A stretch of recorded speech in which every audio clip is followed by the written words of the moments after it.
fai pesele Peace Chapel bar pesele da ele o taulanga ele o nga o le mamo poa ele o le tetele o tatou mea fai ele tei o na ofo pe tatou te tumu fai e wha ofo inai le atua a o le e ngā tete ila na upu paualea iyo o upu wha malo si au o whatunga mavivinga o le tua momoli mai ai se savali momoli mai ai se sau malu whaola totonga e wha malo si awina e toe pua ina mai ai se malo si fou totonu o le loto o malenganga ile amatai o le porokalabi o le tauta ia ele nei fo ia afi o le aso se furu ma le lima o le masina lona lima o le nei tausanga lua se furu ma le lima e o le tau au na le nei asiata au te loa o tau misia yes I understand I know to telefoni nisi fa o fe e le uru popo o le a wale so fer ka ko porokalabi ia ai mo ia no o tapatu li le tata ma sei ami le uma mau e fingata le lofa tau moli o tatou mate isau o ia o le mate isau o le fofo o le mate isau na fausi ai ma fofo ai ia o le pale li fo yo ngā luenga o le tangata soifua na ia faia i lona fatusa e foi la le manatu ma bolunga ioe a lua ni aso tau tele mafuta e pei o le o se furu tu sanga lua se furu tu sanga ia te o misia foi wo ma paanga ma mai ma sania i le tatou proclame be se foi o tau tiri alu ia maloto wa pulu nau ia ina io tau vai pea le urupo o ia fiafi taitasi ia amataina le tatou proclame o le tau te iae a wa faiva o tiute ngā ruenga fo malo le folau malo le pale malo le fatotoa ia fatu lima le mo fa feiloai ia mo wo folofa ia mo ia suafa maru malo Yesu Keriso o le suafa le ola pe upu fatunga pese le langinga le nei fiafi a matai le tatou proclame me fa mai pe ke fa ofo ea ifia o mea u maya jau o mea o etama ma o le pese lea o le manatu lea ma le langona lea e te tau o na tatou manatu natu wa yaso taitasi a fai ua maua wa tele ni mea aua ne ia te tatou aua lava nge ia ke ikako walanga yeli stangata e maua loa ma tele mea ngalo atoa le e ana mea ya ke arofo bailanga o se furu wa se furu wa lo se furu ko se furu fa se lau o mea ia o mea uma lai ia ma se mea argankala le mea ale uto e fafangu mai fatunga e ala ia fionga le tua o mea uma ia kako ele ai ma sesi o kako e anga se mea mai tala ale tamalo pito ila walunga le ono sai o lo ito tono le tuspa ia to ina no ia yopu sau mai se tupa itea amerikara ko ingalea na o sawa malele ayo se mea o te toe foi malele ayo se mea lono winga o upu e toe wha manatu ma fionga pa ia le toe wha manatu ia i tatou awane o tatou manatu le malosi awane o tatou mitamita i le malosi a mea uma o mea na mai a te ia a fai o le langi e a fio ai o le laro langi e kuku o yonga a au longo winga maya i le langi va o le laro langi ma le langi e ma se mea tatou o iai hatalo fatu asiata e vanga la fiafi i na ua lua se furu minuto o te ai nei le tu lai fa ia i le fasonga o ma le atu falasa o Samoa o le ainga o le au mamala o le i ai au talangata o le fue le velave a o le ainga i o nangafa fo lau tangata tama mai fa mai fetu o le lanea e faitau e le sulu le lama le masina e faitau fo ia isi le manongi o funga o la au ana namu mai matali felang ia i funga o la au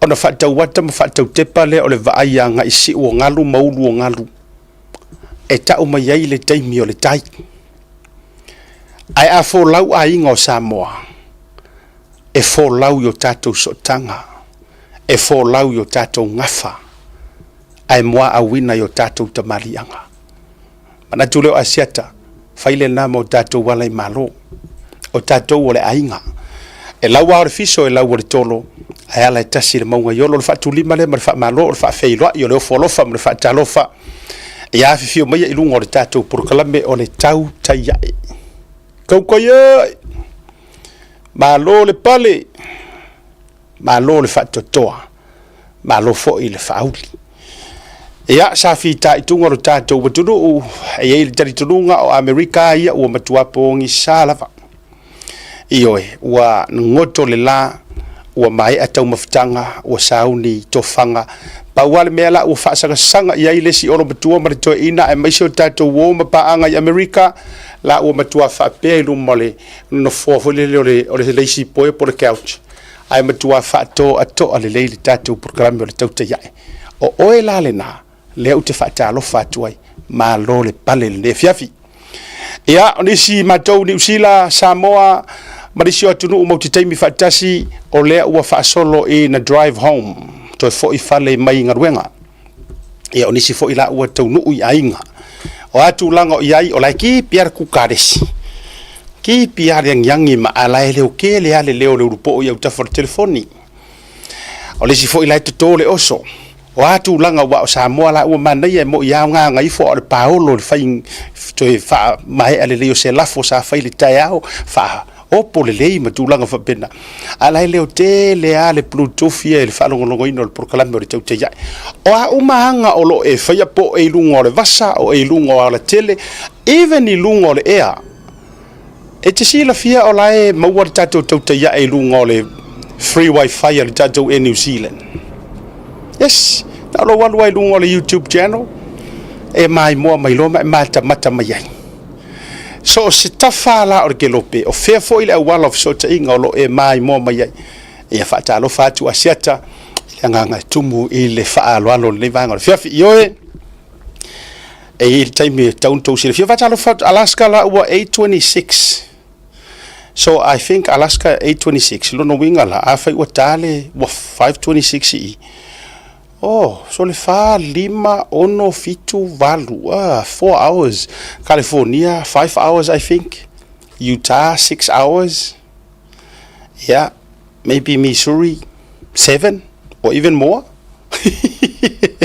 yeah Samoa o le fa to a te al tolu la wono sumare ono te al tolu Samoa awa etasire tu la no lima is that right te lima yes lo suma le ono te le lima i Samoa la utasi le tu lai mo i Samoa ia o le o tau muri lo kuri ai ka ko ngi sila o le asolulu fa malulu atu sorry aso tof Tuesday asolua fefenga le rua so ngo le sa wa yeri pokala me ale o ka ngaro me Seattle 927 mana fo tango o mai po fele skeke po fele tu ai what is the time ia o tolu ni temi o le aso lua ia ele namale laina fa tele ia Godfather so ngale atu ia ua tau mafai tu lava e leuso ia le atu proclaim ia ele namale laina o le mamau ia Daly City fo ile Mount Eden po Eden Park sa fa ia fa tu tonga fo na tu sir fio Sydney New Zealand sa ma awa ia tuila ma le fionga le lipulo le tatou company le Blue TV anai ia ona fato a malieta ngata fenua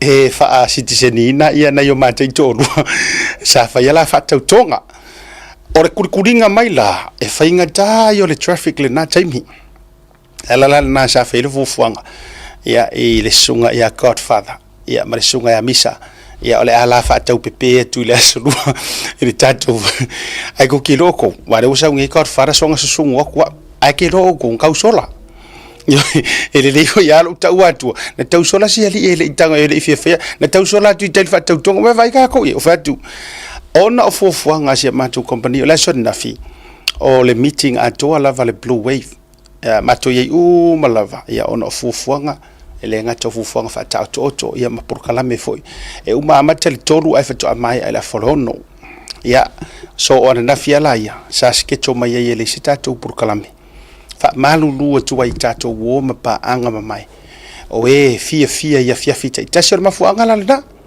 ai ole solulu la veia ia o sorry solua o le mafu anga tonu le na wa pisile awala ia ua tuai mai ai ae mamoli e le faafetai suga ia Godfather e tusa ai e tinā o lona loto e leʻi fia iai se faiga o se polokalame ia ae ua faafetai ia te ia ae o lea la ua toe pek mai foʻi faauau tatou polokalame aso foʻi e taeao tatou tautaiaʻe ia ma on Oregon 9:28. Yes, Oregon, we are coming to you. Missouri time 11:27. Yes, Missouri. Tatou feiloa ina yo tou ele io e. Te fio o ile faripui fo ile le gathered jail. Te fio o sei ave ia ina Godfather. Tele talaanga be sel tulanga de kalisia. Skirisa lo pa yo sanga tai. Yeah, man, ia fo ina sei mai mo ai fo. California 9:27, Florida 12:27 a.m. Wow, Florida. Okay, tanga ngo fa ko ka umani mere ke ye. San Francisco 9:26, Seattle 9:27. Yeah. Australia 2:27. Yes, Melbourne 2:27. Sydney 2:27. Magayali isole vele magayoli Colorado wati arse fulu po. Fa solo maya Oregon. West Valley Utah se fulu 28. Thank you so fatasi. Zane George 10:28. Thank you Joanne Martin.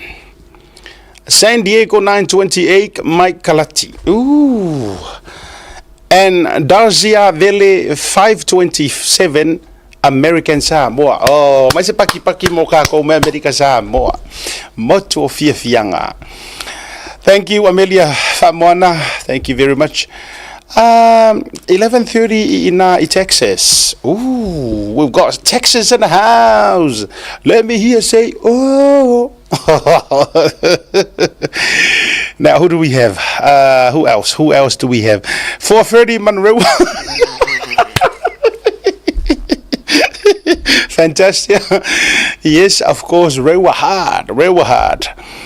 I Victoria, Mildura, Australia, 2:30 p.m. Ma ngere James Talangi 4:30. Ma lo lava.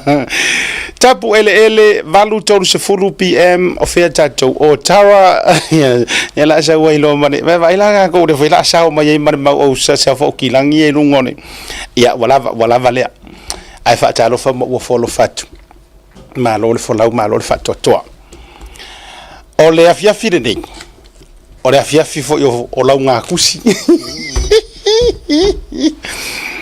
o le afia fide kasi lua tolu fa lima ono pisi alo office alo e ono tatu e ono na ye tatu tusi kuku. My God boy. O nisi nei o cases wo o mai lungo di tatu te ya o cases fo ile na fa emo tu lava e o to sirfia e cases o cases fo i wata ilua ta itoru tau sanga te fa tau sanga le ma se me na faia ai toe a fia ai ila tau fa ulunga mai el palmia saul minister leo saul komisina saul lo yesili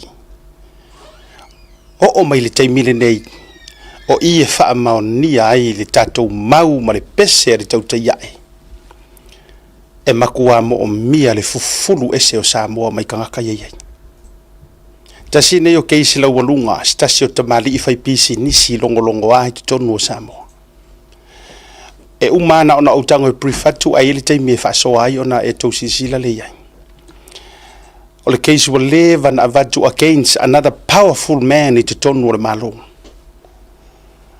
ai fa la lave i tonu le sa ave o ye le HRPP mai lua filo sfuru lua filo tasi fala velave i lo tonu mar komesina fala velave i tonu mar minsta le fala velave mar lo e maka ukia le la wo o mai le taimile nei avatul pale mi o lo ye le taimile nei e ngungu fo isakalia le mfaina faia se mea a ole matua malo losio evidence matulanga o te tau ai e ye conspiracy tu ole me mali waliki itua mafa maonia sa tapena molianga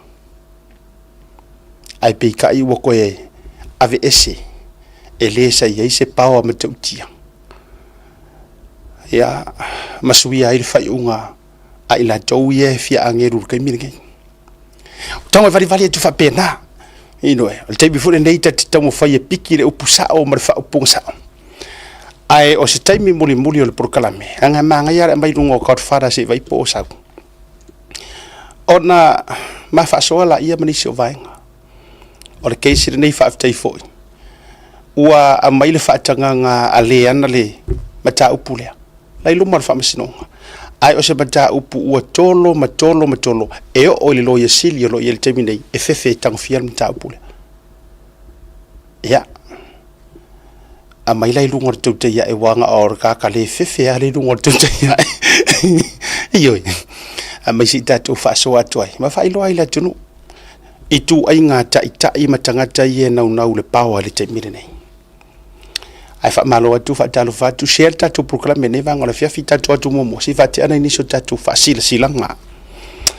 umalo tatu fa silanga tatu wo le malo longa ia ona fa felo ai le godfather lungo le proclame ai si fa te ani si va ngo tatu fa silanga o fa silanga momoa to fa mana tu le fono tanga lea ale au kilani ai nga fast ni usila ole aso sa nei so kilo aso sfumar valu ole aso sa nei ile afia file o to fa fonga mai pa ia sa mo au kilani so watu fa isa ule stala be fa pe te na te stala elele ya lo fa mai o or kanga kalango lango actions speak louder than words walanga yeisi kanga or kapisa ai se me ile loko afa pela o etele ile stala o lo wa no le nei te sua to ile sanei address le na tu ina tulunga ina ile out I auto ya mo laule stala lo sultala stala mo okilani lo sultala mo sa mo lo ne fa sultala ato ole ato fa ya ile fontanga tatu ai ngai au kilani nei mo le toe fa awa wino restala e mesi ai le tufa ino IDs mamitiafu o ila tou sa o kaina lo no winga a fai uma kongi lo ID matulanga uma na o kalo mitiafu pe ya o watauna e lo piki la sale nei ole atala no ina ifo imanisho mata uputawa e pei ona so ala upuleina male tai fono male lua se fulu o sui fai pule ole fast male fa lo lava fa tai fono male lau fa tai ole fast ainga I au kilani por ainga fast au kilani e sina tato fa silanga ole si tato fa silanga ole siva ale mafutanga ale nuu o asau ya I au kilani nei siva ma tau tele toe tayaina urufao pe sasaina fala e pe le faiva o pola ma tau tele toe u fangaina foi le niu loa pe toe pauina fa tupe o tau le fonga lona falalafo awa o sam fainga samoa wa uma ona tatofi o pa ia foi wa uma ona fa ta to mai le vau se yo o ile fa vau tu lo na lava ai le nganga fa alo ma tau te fia fa sirisila tu ole afia le siva ale mafutanga atama fa na wasau ile aso to na nei aso se furu mo fitu ole masina o me lua fe lua se furu mo lima ile Paradise Nightclub tuatusi tasilua valu Page Road o Tara mai le itula eiva tolu se furu no ngala afore iva po ile tolu ile va veao na o se furu tala le rufale mawore tatou saba maleoka malulu ile lima tala ole afa fifiai le tatou fa ili la wiloa le ngata ula band ile po tama fa na o tatou no ole matou te talo atu ile nganga mawalalo I wo mapaanga mai ai mai se tupu matamali fale tua matausi ma le mamalo ta mafana umo sio tatou nuu a fifio ma maliu mai tatou feilo ai fifia tatou nu te mea fatasi ile bo ma tau te mana o mia lava la autou so soni ma la autou longolango le fa moe moe nei mafutanga e pei ona sauni atu iai fa moe moe le lofa tau muli lo tatou tua sili ese ia tatou maua le aso ilo na lofa malonanga le lei faya ile loto mau balalo fa afitai mafutanga tama fanau a sau e ne usila nei po au kilani ya pa ia ainga masala fai ba atu le fa utanga male ati tipa to o vaisingano mati ai tu au mo tatu tu malo atoa vaisingano mua ia o asaunga au wala vaisala sa kaua fanga sa papa sa kaua o ainga uma mari tatu tu langi sisi fo sa vai foi o le ainga a fifio mai lango le fa moe tama fana ura ngata ula band a sau mar fa fifianga le ngata ula band ia ile Paradise Night Club o Tara ile aso tona nei so tala ia fa pona ilo ia sina vaenga ia e te ma au pe fa so si fa Samoa o lo sao lea e fa moe tele o le nu u Samoa a fainga kanga e halu Samoa ia so umai ave singa se lengi se kausa sami e ngu ona ia vanoa la ia te mo ale faisi na tau sala faisi na wipu ta u ia lo tupuanga ya o lau ma tongi lea war fa moe ole mafutanga a sawinei New Zealand ole isi tatu fasi silanga to fa mana to le fasi silanga basani nei ale fast Sydney ainga Incorporated la tau te fa mai no tai lo to pa iso so ngata Samoa wa o lava o le au mala ele ai se poto po se va ve na te to suia o fa vai popo te na le foi pa ia fa le tua ile au fa nga ruega tofia le tua so se fata fai taulanga ai ole a fa sino tonu le nei fa silanga i le ia mare malu Samoa i sini nei o lo lango ina le vai nga fa u fa ile fast party ole a fa ia stato for tanga i le aso sanei aso se furu mre valu ole masino me lo afelo sumre lima e fa sila atu e ia ina I mata upu tatou te fia so ala pulina awalava le tatou vaenga fa upu fai fa to ile to Samoa tas na utu ina tulunga le address tasi o lima Lindsay Street Campbelltown ta fa ile valu ile po no fanga o le hall le pefia hall ile asosa asaunei la tati atu au la ve le tua mori atu iai lo to so ifua tatou felo ia ile na so ilo na ngale lei mar fa lo lava fa tai fionga tai fono suruape niko suruape numero ta ua ilonga teloana pauna Bay Area sei before tatou Bay Area fa mole o tatou i tatou fa silanga le to fa mana tu Bay Area ya pa ia lava ia le atoto Samoa ya maile fale di usao le tui manua se ia pa ia le fale te pau le ala taua ai fa pito o ngafa fa mtelanga I sui o le inga fast o lo afio malala to tonu o Bay Area fa pea wa amata nei ona fa mau popo si o tatou mata fale mana tu tasiri nei mata fale fou le wa ye nei o le la ya o malu manongi lo no winga e fie listala o lo wa vanoa nei a e fie fesili a e fie lo le mafuanga o lo wa vanoa le aso sale nei aso se furu ma le fitu o me ile hall ale ekalesia fa potpotonga a Yesu San Francisco le tu la se furu le taiao ile fa ile afiafi aso se furu fitu no ngala sko ngai ia o le tau o le vaenga leanga o le fata pena le tatala aloa ia o le tou matafale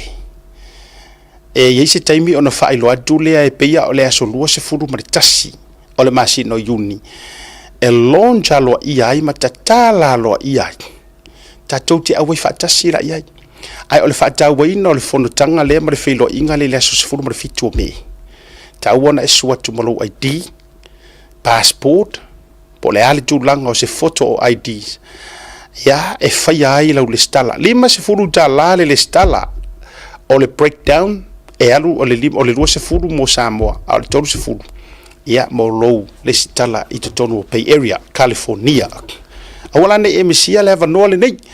A fai fo e tele au fasili e fiatali o lo avanoa le na. Ia whaafisotai, ia poli tatou address le na. Ia whaafenga inga le hola whalo, si le fia umali to tele o tatou na Bay Area. Sa ni le dei whaasire silanga ele fionga le teitai fono e ale au pepe tele pali. Numero le wha o valu, fitu ono valu, iwa fitu lua valu. Sui teitai fono, poni whaasi o mangalongo, wha tasi lima, fitu tasi o valu ono, iwa wha. Teu o loa, to loa tamaseu, wha tasi lima, wha tasi o wha lima fitu tasi. Mare sunga le whailau tusi sa nita ni niwa whaatili, wha tasi lima, ono lima o fitu iwa valu ono. Ia, tahua tele tatou na e Frisco, ole aka ko felo I le launching o to mta fale le asolo so mare tasio yuni ai tahua lo so mua faila le stala ia I le asole o to na tulunga male aso fanau tatou wo le malolonga ole atonga suma lu to sanga ole tamaita ila le lei ia jana lei walotu fasi ia atonga le o le suma le lua alo faanga mayo matua mautuanga ne ai silia ita neilo anti au le ia Belinda walotu ka fio lai ka ngakasole ia manuia la tonga lo suma lo tu sanga jana lei teine le lei fia ile atua ia ona fia mai fo ile ole atua yo wala uma alo fatu fo ia siata male porkalame ole tauta yae ia ilunga ole tato wala to le Blue TV manu ia tele lo sfunu male lua tau sanga fa mana tuina ia olo fa anga fo ina mai show anti ia Belinda ina Victor View ma ainga atua le fo I sala fai tato wol malologa ole wa dole ma to ova ele nga ta wasu my god father le fo to ai to no sunga le loya ia e fo I mai loa ona tatu tala noa ma tatu tala me fa solo I le ano yo le mau isu ka ilo fo I keise se sauni o I manukau pe tutusa ma le faila o keise se o tau no mai tatu te ia tau te kiki maa ma kori vi e kuai I se nei vanga o le fia fil tatu programe awa tau te pole mau te leva veo se mea au mai vo au tar se fulu lua na nei le po o tatu wale tau te I ve a tu I lava le nei vanga o le fia tatu watu malolonga a foi mai fa feilo ai sunga loia e me se sunga le atawa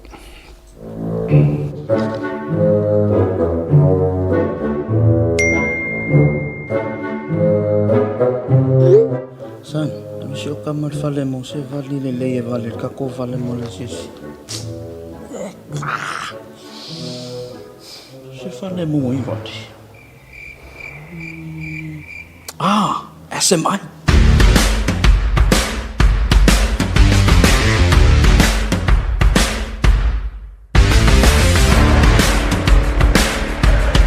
Fia whaafole la no lo mota, a fio mai lo le SMI Hardware I funga lei. Ua iai nei le mato au whainga luenga to mai whaapitoa, a wale sui ino so se vali, ina ia whetau I le lei malo manao. O mato vali, o lo au ina mai atu numa mau, ma ua mautinoa le anangata, ma e umi foi ona au le lei ai lo mota. A o whataritali ai la le sui ino lau vali, o lo iai foi nisi o mato vali e whai ai lau fifilinga, o wale whaalele ina atigi o lo mota. Mo tātou o lo alalam papa au ia tunu I fafu, faso tai le fionga ia maiava Leslie Wolf, a wā o mwhaion tongi New Zealand, ai piki Samoa lau oka. E nao le filifili lava le lanu, mātou te ngalulua I le suina, o na piki lea e lo ainga I Samoa. E SMI Hardware, o lo paanga mo so se mea faufale, man fausiaina ua mea angata.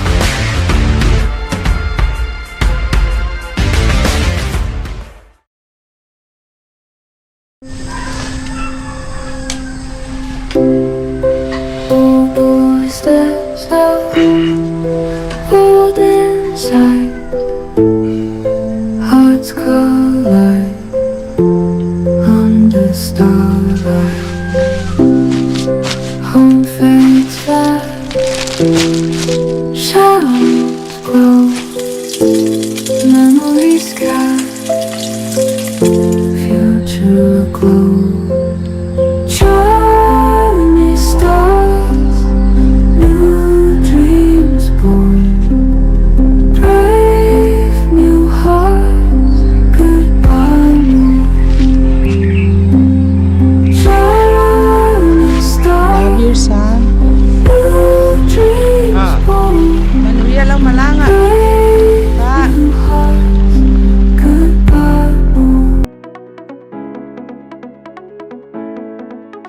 Hey, have you signed up with BlueNet yet? No? Well, let's fix that. Head over to www.bluenet.co.nz and hit Join Us today. All you need to do is fill in your name, date of birth, phone number, and a few other details. This helps us get you set up faster. We'll also need a photo of your ONT serial number and your modem. Not sure what an ONT is? Don't worry, this is what it looks like, and every house with internet has one. And make sure you have a valid ID and a utility bill or government letter to confirm your address. When you join BlueNet, you're not just getting fast, stable internet. You're also supporting shows like Tautaiae, Breaking Waves, and Sports Salanoa. Your BlueNet subscription helps us bring you more content. If you sign up this month, you get $10 off your first 3 months. If you have any questions, call 0800 258 6.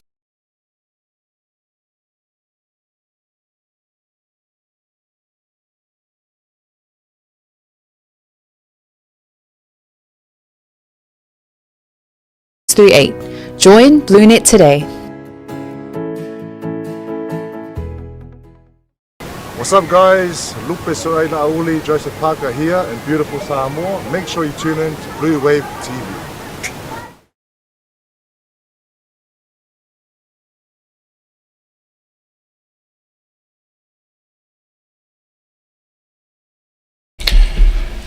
Ole teibi ole watile ua toe valu minuti ole tale ole itula lima ile tautua whaua ole Blue TV ma le porokalame ole tauta yae ile neivanga ole fiafi ute fie whailo atu ia wa atoa tino vatu sili ole mato wa uva ai masali ai sunga le lilo ia sunga ia sauni seleni ia ai masali sunga ia Godfather ole Fatama Tama fa. É que eu queria. Oh, muito. Awa.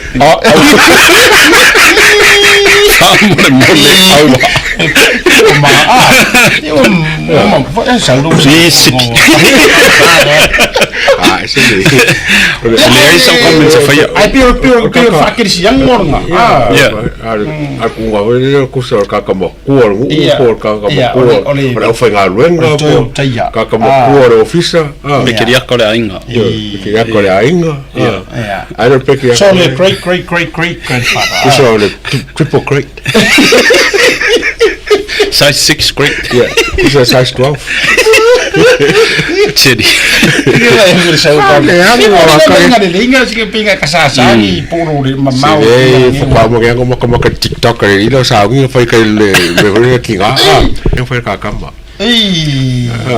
Ella que me hale ya que la hula me que yo que te con yo la que la como por ahí ya mangunga que yo sava ya nang pingong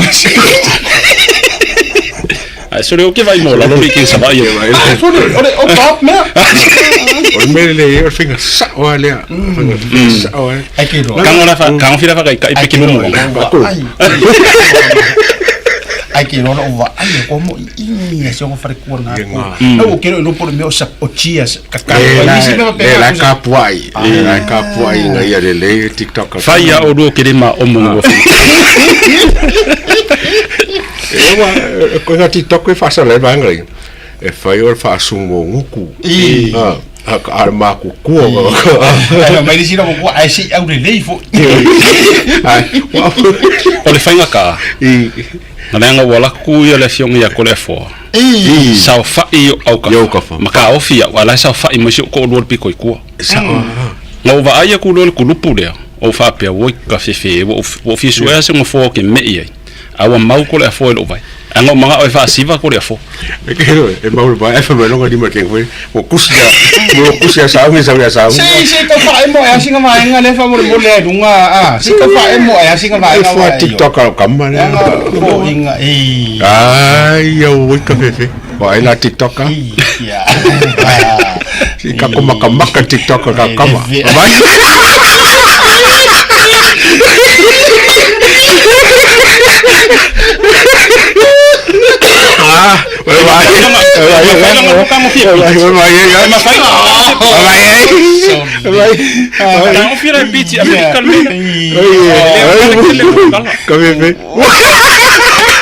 Vai songi. Mai não le mago porque ngara shiva. Que no i. E palpala mo. O America ka mo fie challenge o no. America e ka un ko repeat de mene. Na challenge o ai o passia mo ya. Ai pe ko que me foi al mele. Ia ale fa fie fo. No, that was really nice. That was the highlight. That's a highlight or kakopo. Ole ila ina fia kamba. Ole fa tai sauni. Wa pena te vai atu ole fa to amba wala va no le pole. Ka so ole sau fa fo inga mo sau de valisol. Tele istanga to le vana fia va atu to lo pu to wata. Ioi. Ia ai ona ole taimi mafufuanga ole prokalame. Ai fa kai. Pe yo le venga o lo sau luma ina o wakule. Ai ke lo le la va inga ka mai kai le anu o ka mai kai. Ia. Pe ai lo ai kenge. Langa ngo ai. Ave faku. O enti de sai luma. Yo le foi sai sa fa yo ye ingisi o manatu le lei. Sole. Ai fa ko kenge la kwa piki mar kamaro. Ele se me nga fa la sa ba ki. Na kai ka luma kwa sang fa ma sa. E ora an mela ngo fa ko i o ki kau I ke le se kenge la ko ngo. Nangol ki li ai fa mer ke tu lo. Vai fa tai lava. Kusa o kongo ale nga o te pelo sa ka ni. Kusa inga. O inga ngo. Makua o le kwa mo introduce ko karan kyora na sorry. Ai la kur kenge. Ala kur kenge piki mar kamaro ngare mai lu. Tulo. Tai lava. O inga na ngo fa pi se pi pesto el kenge la kongo. Ia yo lea. Ia malo fa vitai ia ona le ma o mong no fa maka. Ona I me pila la fo. Matanga fo yo rita. Ai sa ore le gagare o to fa mai. Ai se fo mo le ya ka wa ai alu e fa singa nga panga vinga. Ai la ko ngala ele visi la ko. E America ino. Ia America fa na TikTok. Le o to fa fo mai America. Ele mai ga me ko ka ya. Ya. Ai fa te atu ya ona email mo icebreaker. Me ka icebreaker a mata fo ditato por clamere de vanga fiafi. As fianga o mo fo nei ava no to ator mato va. Ole ama jo tato tala no issues. Ole tele ia male no yo le mau issues wo tu le mai tato mo de case ole mo mau ia wa no le o public le so fa le to fine ia lise o le case le o matua e o ile ngutu o tangata e o ai male moa te I male mafau il tu ainga cases fa pene o fa tolu e na tu lai ele o lavani ta penanga leo tu so la to molianga o le pe ya kangia o le ku wa vangoa lava le fionga ka mai kai fa masingo e ku wa vangoa fo ilele se I kausa o le wa e practice nei o le te lo ia nei New Zealand telefolo malama e international laws matulanga fa pena se a mes fa ko fala inga anga ongi kle ka penga ngi leo ya ka ko New Zealand maybe auskadia fo I manisho tu ole a se to bo ye le to inga cases fa pen pi fa mai mau kaimi ai o le tele upu matala matulanga o le foi pe ua wala to lo la fa mai e pepe lo kala asia tamaita I mare mau ale ala ile o mo faina la to proving ai ala evidence fa tai sia ta e va pe fo ile songa le ata wo ma le fa fonga ngala tunu o le kalpu pu wa ye o le van kong I fa ile mai mo e fo se kai mi o le court o leo ka kaunga ka penga nga o mai a morianga mai le fa pe fo e koso ya e o leo e su e mingisi morianga that is injustice o le si me ngi sila afa pe le turn up le witness which is or ka le complain e le turn up lo le witness e le se case mai pe fulan melke le ke sa ngoma le case le a lise wala public le so fa le on ma fine alice or sit kelle oil complainant Ava pea o fia me le complainant.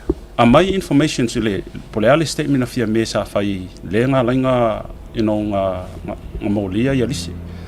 Ai ava pea o le kama fai asu the police can't be a complainant. Because ola ko enforcing al kula fongo. Ola ko fo ila ka kaunga ka ual ka ngaka le e modia.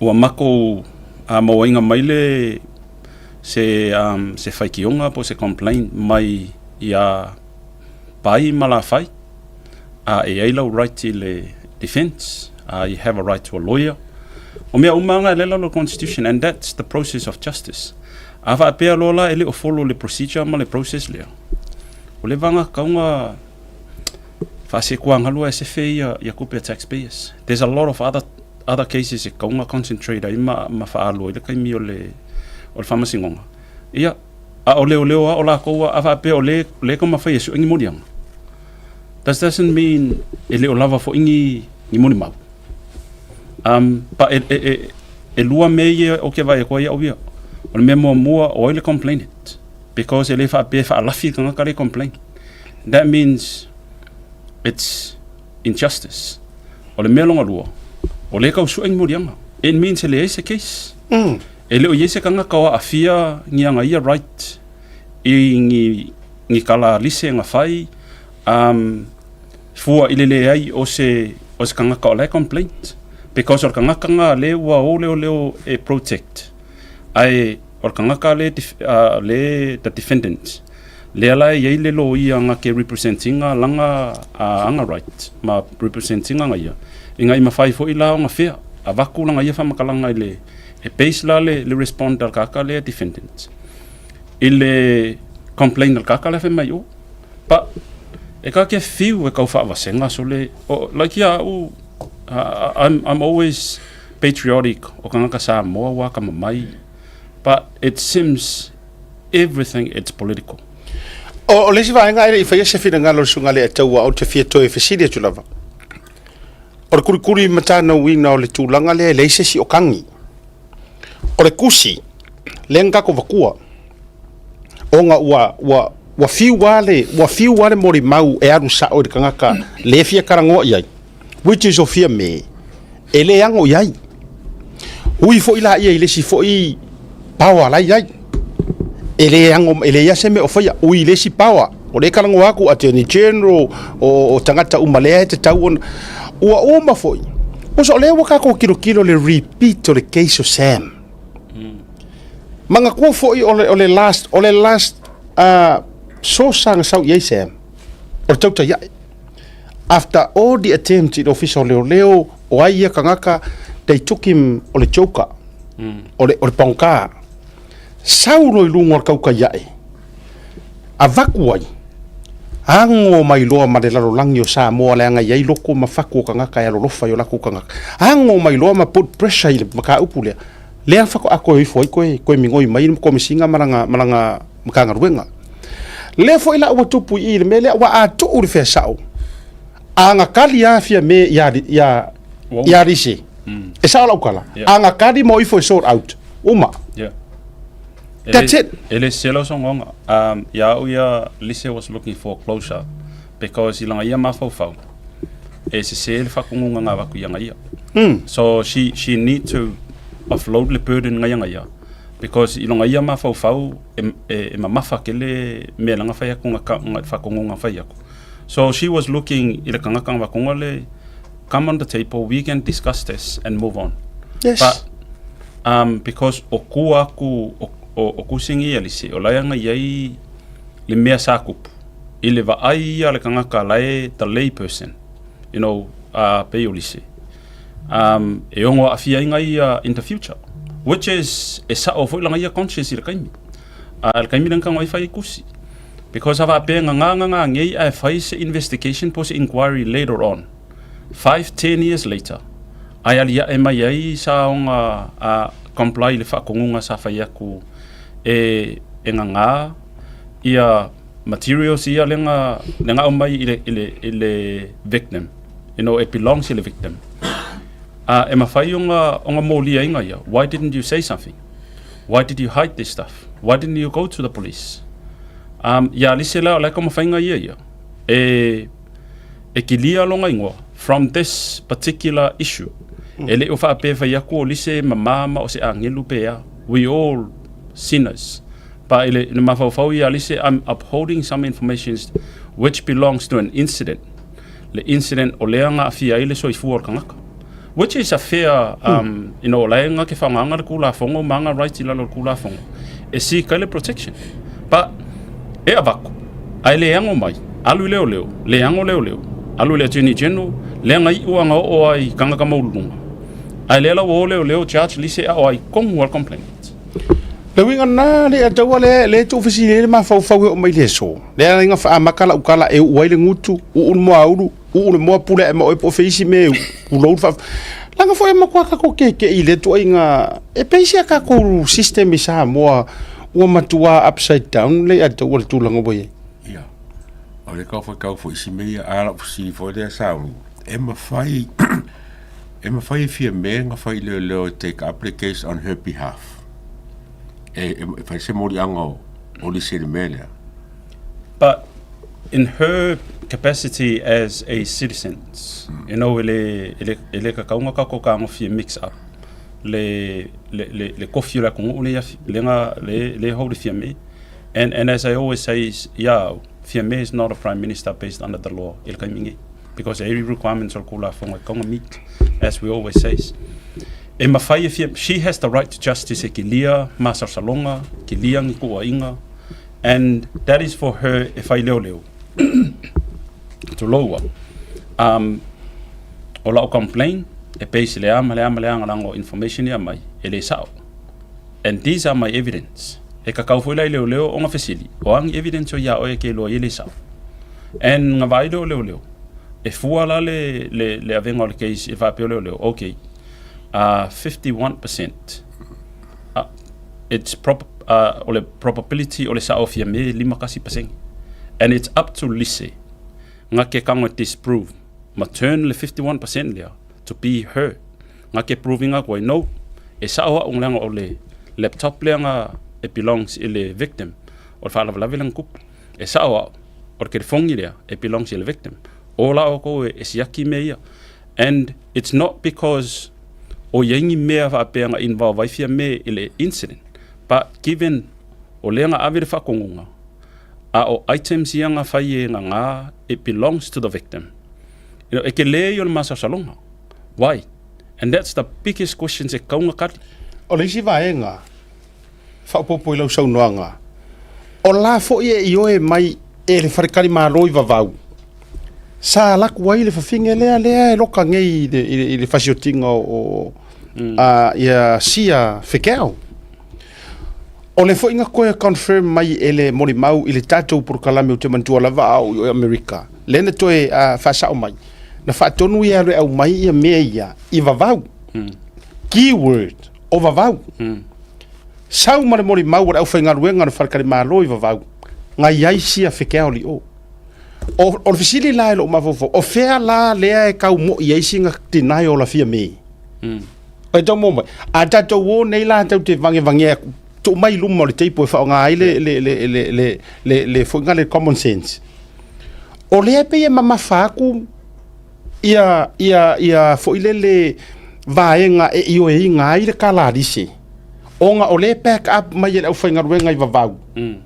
Back up mai kanga o la ku fa ku ilunga finge le o manu leanga o mo na ofu matulanga fa o le moa le make sense o le melia a le pe e li far kari konga o le kula fongo ma leo ma me ye fa ye leo ira nga or fa mai afia me o nga o le ke sa fa il ko fingo par mia e se. And I think that's the key. O lawa ai ile title la e kan fa fia me e nga ke protect maunga kan fai hold pea. Instead, vai sa or kula fongo. I don't agree as yata va pea o lai or kula fongo ma leo. No, it's just police. Police. Yeah. O leo. O la kou. La wala kou le va ai kula fongo. Vai sa or kula fongo. Aven maka upu le court. Afa pea and ele fa pea la le avile court. Pea fa pea le o yei se witness. Pea fa pea le yei se kanga ka complain. both Fiame and Lise, they both have right to justice, and they are both entitled to the principle you are innocent until proven in court. Kusala ole wa nga Lise fa pe se yang fam kalanga ma pa ele kali ya Fiame, and ole va kunga Lise yo o kusingi leo e highlighter kuai e yai mea nga whaakongwa iau e le o loo sa whai le ngafua Palemia. Her authority is so high. You know, in our view, as kokiro inga umangal Palemia, her word or his words, you know, Palemia ingi, that's the final. And o laenga ke popole ai, o nga o mea ngi it belongs i le victim o le incident leng kupu, lenga maliwai ma kangaka valenga ili soifua o le kangaka Samoa. So ia ke aula, e le whapea ua guilty Lise, po ua guilty Fiame. They are both innocent until ua o maka upu le court. Pa ele kaimingei, o lewa kong mawhai e fosi a charge nunga o Lise, ai le o mua leo ese complain. And longa lua, o whea kongua o kusingei o afia ai, ele o unga ia Lise whapea o Fiame nga whai ale ama, paua le mira nga whai Lise. Nga whai, le kala Lise na nga whai. O le whaakongunga nga mai e Fiame ia ke au. E ngā ia le laptop, o mea ia belongs i le victim. O le victim of a murder. So, that's it. And awa pēr e sau Fiame whaisanga ia whamakalanga na, I didn't. Well, that is up to the police. E lau ke te kinga ia le viwa Lise, whapea Lise, well, mawhaia Lise. Leo whai mai ia le fionga ia il sa whapiko. Na, o ke le whaia sa whakonga whapenga, yes, o le ke sa mai evidence. But kala i Fiame longa ia whaia se whakonga. So, e ke le i o le lave. Onga ua wha lave leo le whainga o le maka op. O le mele ke lo mamara mai. Ele o whailanga se klaima Fiame, ele se mea o whaia. Le fo mo sa ngo Fiame lunga o langa press conference. That's right. E le sanga me whaia mai mo long kaimi. Yeah. O le la ka kiro pe po fere sa wele le mangaku leo. Ai lo involve la ko se mea. E whaile mele le la wo ko lungei ya pamsingonga. E le ai ma se mea o whangango a la ko anga ka. Le ai ma se mea fo le whapea wo ka waka ka mai. Le la usa ngel me muri le fa mai. Wa ke nga inga mo le mau mo leo. Ke nga inga le wa lenga ku o le official lawyer city le ka ora ko mo conflict of interest. Ale fa mo ke nga inga mo mau mo le. Ai foi le conflict ale official lawyer city. Ma la fionga sa fa pico. Yeah, ekele yo le conflict. You know, given ole lawyer city olanga manager le sa fa pico in the capacity ole Palemia. Yeah. So ole la wa ku yo le avangi le lawyer city. A ola e pawan ngal venga lawyer city. Ole issue ole ele certificate de lauke endorsing ai. Le fa yo le charge man le se charge. Ale la wa ku yo. Does that mean ole ko mafaya so engi judge? And justice denied is justice delayed. And ole concept nga e pese ya ku le epa le kele o vai kaimi ale wa ka ngofi, you know, ole la wa afia fo ila Lise manga malosi anga i le kula fongo. Feio leo e maingi ngi avangi ngi modianga ale la wa pasi i le lawyer city. So ia kia ua mako i le kala whianga ia. Ala so whingalo war kusi le whaanga e whangele o le whairi keislia. O kusi ngā be lawyer city. O kusi ngā be lawyer city ar kopi ele leo le whai leo mele. A leo koe or keisi o lawyer city. Ele se mea lawyer city ngā whai. A le mingoi inga ua waku ia. Ele mingoi lawyer city a le la mingoi lo ofisa ngā wakunu mele o. Usa kako vaia ya, you know, from il vainga ya fal kula fongo ole okoe se respect institutions nge ile integrity o kula fongo ya ke au fo i ole okoe se fe fo ikanga pe afa pe ko inga mele ku se vai o ai kongua le o ai kanga ka le fa ya fam kalanga nge and which side ole ko ke vai ya ku ai ka lifa it's politicized wa mako i politicize leo ma le kele fo yo makanga luenga I Samoa. Ia le kula fongo. Instead of apalai sa or kula fongo, vaku va pe mai na le ingi evidence. O le lau ke apala inga le excuse le iskangaka. Ai le o mafainga lako apala inga I me ka kaunga ele o ingi evidence. Ava pela or kusiranga ave le lo ya sili le o pe sai le chacha leo. Le la ko ave lo ya sili, ai le act le lo ya sili. So are they forcing the Attorney General to do something? Ai fai tau isi tu si tu lo. Ai fai tau nei kusi le le complain le wa il tatu officer. Le fai la kele le. Ti lia yo le highlighting or case le nga fasili inga officially ia le fai pisingisi I le komsinga lolo. Ai se a wa le fai ai le case. Ai fa mai. Ele fai nga makomingo ise ilonga mai fa ko ngunga le official lo ya sili. Ale ai fa ko ngua le official lo ya sili le case le orisi. Alo ko. Ale wo wakako va ai ia ko inga ore ka alo itanga tanei. Ona mo ka alo ka ula vala to we e matua ai wo ofi tele yu lu fo yor komisinga malato nei wo ofi kele upu ya la uma ye le vale o la tu lowa no ayole mafu angale wala to fa pe ai loa ka ku fa ka alo wala nga tu lo sio ka ko vai langa le la we ori mongi le vale o le menga lu ke fo I faingo me tu le mai. The time will come.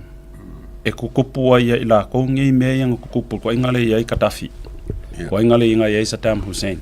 And there will be a generations of Samoa where enough is enough. And ola ko la ngile ka email ka mingi. Ole a fia fo ila la ko fanga like ole upu ko ya kia ele vale Samoa. Aua ko ke fa vale ale ko ungalanga ole ele ka ko ngangelu. Au lai ka kalo makali kongu ile akua. E yai le kaimi le wha maua lunga o Gaddafi, plan menga ye. Nga ko va aia koe lunga TV, ma makua isa e ka ngaka. And o le mea ngai o Samoa, o nga wale malu ka ngaka I kula fungo. Ole vaenga matautia le na. Tu sa a tato vai nei I sawanga I e whai makanga ruenga o leo. Ia ila ko le pawa. E vave ia nga kongi fa forma ka upu lengi moni mau. O le vave ai o se maka upu fa sanga se kanga ka fast. Mongia o amatua I fa apolo kiki ya e longo malanga keng le ko kongo le maka ngaro ngolo. O matua I fa apolo kiki ya le running o le. As long as e kilo e vakuri case ya o le fast e le kausu e fongi moni mau. E makua fa maongi ya ka ko vai le mele o kula I mai le case o roau. Masi ainga sia. E nana o folo o loto le keisi ngei mo wofo I leo le lefe fefe. Leanga o ka ko ole ofisa fasala lawa ngei nga mua respondi o ina o susungu falo le ainga. I Samoa. Ma o mafatianga o felesi an maka upu. Au te fatula utala le ato o mesauni. O sa lavalo wala tu ina te loa I fai lau fai unga le meu tula I mai. Ale le wa muri ange ale wa o maenga. Reverse. So le wa reverse le. Le mo yu sa o matato talie. Ai o ke fai ya tu le mo king le la le matua corrupt le anga nei tu inga mea. O ia fasili le case le wanga wow. Nga kalongo mai foi se kasi foi lo yangi. Does the police allow violence as a way to react against violence? Pe afa apea o leo fai mai wa chachi la kongi o ngole assault. So ama fau waila. E normally ya e ka kaunga amaka mai le mea muli le ngup o susungu le fale bla me o mai. Ai leo fai mai. Le ai ngalanga wo ko fasia ai mai. So that means it's okay to react violently. E ka liengi like ol mea sa o ai kaunga kup. And as you know, even ngai leo ngai ma overseas, do not take the law into your own hands. Alu li poki leo fa kali leo ai le fa pe fai mo fu anga o mai leo fai le this is tribal. This is the type of tribal you know approach. Fasimo mo ko mai leo fai nangola ko maka. And I don't think it should say ile self defense. Self defense is sung marfal. Wa fi ai properties ai. And on vele que vai a le case le kuau le case le alise le case le lo afunge lo au pe foringa mai mo so lunga a kula ole menga no pikiro ke mind you o fo mo fo nge a fe local anga le ya ka ko ngere kusi le ka ko kalongo ele chama papenge ka ko bale ko mkako you know because ele marus ka ko kala na ko kele lor ko kele ma kusi ma me ko wa le nga fa leo o ko nga me fa penge o fa ba leo ka because ele public me lo ke o a foi lo te fa la ko ka mai me le faila lea au te tau atu ele na tia o le keisi lea a toa lava o le faipisinisi ia mauala i vao Perahim silfia mai le to'atele le ua vivi patulunga le o tau tisisila mai ai nana o tu lava fapena tusi lea na ave i le afioga le tamaʻitaʻi palemia seʻi faise laveaʻi oga o le corrupt tui la epa o le ile ke lai ave le keisi vai le ua tolu tausaga sauni e le o kali mai le ofisa o lo ia le new administration le wai ai le ai masesi o tali mai i le case lea ai se lia ma le milionga le kupe walu le koe whaulunga o le apili o le case e whaasanga ia kuila epa e whaasanga ia Iken Kyle e whaasanga ia Ma River the former attorney general whaasanga ia Kia Lavea the former minister of police whaasanga fo i le o lo se i le official ombudsman i Kongo Samoa a o le mali o le case lea o le case nga umanga whailoa mua i siko inga kulou le whaipisingisi le fionga e mawala i vau nga whailoa sao i e lau pa aulonga i Kingo Filipo le siri ngā lela vea le case lea wa tato wa aile corrupt o lai loa le lei e fia me o lea a fia ia au pa au i le kangi lea a lea wha kome singa lawa le wa mai ele wa reise me suru ia lea pau lea o le hope le wa ia isi kangaka o le pokalame nge e sila fia ia le kungu a le ngofo le lei ia fia me a tato faitau uma nei le content o le kusinga ave e karosanga i whaipisingisi lea po le fionga e mawala i vau Perahim ia fia me se la vea ona ua koe mimilo a koe kuila epa o le whakongonga e kasi a kuila epa nga koe sui ia morianga inga ua ave le maka upurunga o ile pine ila utala no ufaitu sauni ma lei atua ile ma whaasoa ma se kasi o leo singia kaimi o kako papakiu o langa kala leanga whai mai so o se maka upu i Samoa ya afia ai se kangaka o le palemenge po le kapengeka e le whaia le mahalosi o le komisinga e le au i le mahalosi o le mingiska ngā o le palemia lea lai pinge kongu ai e le uma le fiafinga i le whaila lea se i mako run through ringa langa i whaisi kele ai ngā o ngā mako oko aku le angoa i o ai ofisa lo ia o le koe appealing o le case lai ka kia kai minenge ai nana o whai atu walanga le ua ave le sua le tamali i le ale whaupunga whaperitania le mea fo ilo lo tangata i fo i whaalawelave ma suia ia le It's a pervert the cost of justice. Le ngā tono conspiring to defeat justice. le ngā le alai ka oko le case kele le ngā la ua i luma o le lo o le whaamasingo sili a o le mea le alaina te tauna tausi le fia Samoa o le ngofo le leio fia me ma ka ofi longo i kongu i a o longo resi le la vea i le vaenga le wa tatu vai tatu ia ko fe mo so ya kule para foi le vai kule pai a vai kanga kai a fia vai i ka kai a fia uma i le kusi le ile o morianga i fai e nala no tatu o vatua fa pe mata upu nei e makau kia le lese ia malea alea le to tonu tatu watunu Samoa it's about time ko ke silfia i meia wa kaunko silfia le nga o le la lomar fainga paroka kusa o le mea monia i le case lea ina ua o run through i le fiafili nei na agree le matanga ruenga le loia sili o le afai morianga ka fai morianga o le sa fakuku i e kangi Loia silinga ngai mua. Ma River ave le fautuanga Ma River ave ia Iken Kyle a o lai assistant ia longo i kingo whakapenga morianga mawhailoa Morianga ia against the against il tanga i le olo avea ma komisina o sulfainga le kaiminge. o atu leo atu arrest mai ai aku kuri fafo ma le official le o le official sulfainga vili mai leo anga ia longo le in charge le time le na a lai assistant vili mai ai o le ua kuri ma ko fafo Vili longo anga ia iken kaio. Le ton umar fam talanga fatustusia. Vili longo ia iken kaio la. Pe ole a enforce i le use of force. Ai fai mai da kadia iken kaio. Lala le utu fatu tangata lea. Le ua ke ua koe kofu. Are ua vai lo koe haru koe whainga ruenga official lawyer sili. Le ai oe ngā hai mea ia i kukongui o makangu kangu waila kou mea pio pio ia. Ora mea le makoe o uofo le fefeo ngi ka ngaka kumare malo. E vili atu la longo ia iken kaio le e whaongale ai ka haufi mai iken kaio. Se i longo le minister ma o le official tui le epa. Fe au mai loe kui le epa waku. E taunu watu le official tui le epa. Lai iai ma tangata le whatutu i e tangi. Lai se e iai ma le mingiska o leo leo. Lai kukong uma iai ma reva le official former attorney general. Lai tonu uma i lumo kui le epa. O ila wa pre-fai kui le epa i le maka upu. Koe sui a koa ia kui le epa i ngā markong.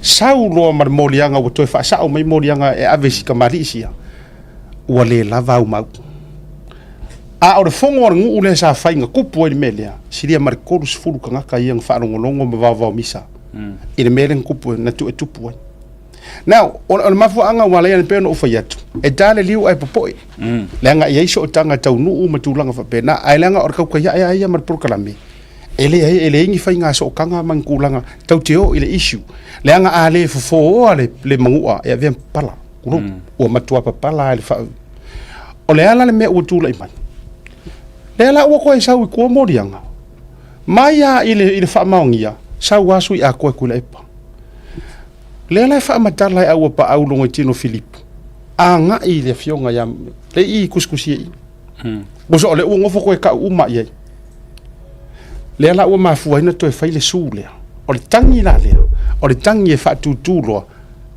i le au mafia ia o le mea la lea u te fai atu ai ua uma le toru tausaga i leai se suiga ona toe afea lea o le official kamaikai le roo se e i le official palemia e kalosaga i ai i le fai pisigisi o fea e alaka makaupu lea e faakakau ae sau le kali ya lai to tonu se temi to eva tu i tu lau saure kati ka ongo sa i maior kele yo ngai me he fa a ole a fier komisinga le wo fa ya tu walanga sa a fia mai o avea masui komisina il administration mombo le wo ko filia avea mo komisinga so to me that is stood down straight away is that all of dollar so the most powerful kakai sini pawa ko ngol balo ku le epa fie bema kom singo le la banga du fa kasi ne la banga du fa kasi me hula lenga le anga ye mkanga ro ngomongi mo ku por favor la mele ku mo samo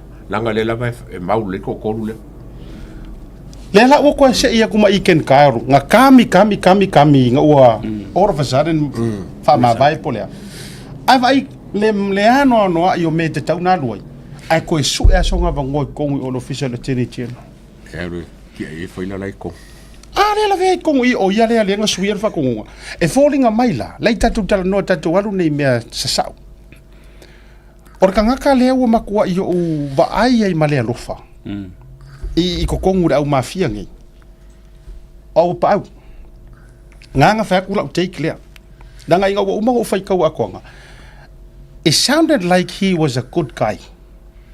But he's a scapegoat now. Oh, worse now. Le nano fa yatu. Tu sa pe se ka ngaka nga asa e fai longa kiuki, mar fa maungi. It was not good enough. Alo fa nga pisi asingela wole ko popo. Ele sero za ngonga siata. Ona o politicize il makanga leo. Ai ka lo fai fo ile komisinga. Ole me vele ka ki vai Samoa.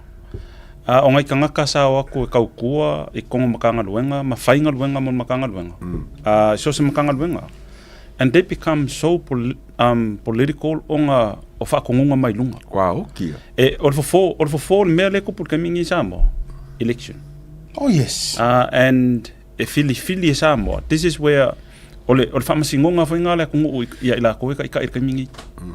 Wha pēr o lewa ai mai ma ai aku le aku ko inga ka kai le kam fai control aku oi amo oi ka koso ave ifo foi langi so kanga mangi meo la fiu lesi ia lesi ma meo le a fai ya messe O le wa makanga esa o le upu fenga le wa makanga nganga mal palpala. Le wa makanga nganga mele le lo mai kanga ka su elmia. E mafai ai nga fuli le fakingonga o lako leo ma fa leonga o lako kinga le yere kemingi. O lo winga na le na fai atu. Sa mo mala fa fonga maua. Ele se kama tulo atatu tal no ya mawala ai va opera him. Or kaukua ya Samoa i pisingisi ka mau ainga o Samoa. E recycle kongo Samoa. Wai longa ka ngaka wa manguia lai whainga ruenga, sa whainga ruenga matulanga. So, ele o se ka ngaka whakau wa akulo. Ai sila tātou iai, even i tangata nei, ua matua whainga tā lava o na breakthrough. Le tūlanga o le maua a o le whainga whapi o pi o kongo o kako kongo. O upu ia wha upu ai le to wha to muanga o le tusi lea na ave ia fia me e le fionga ia mawala i vau.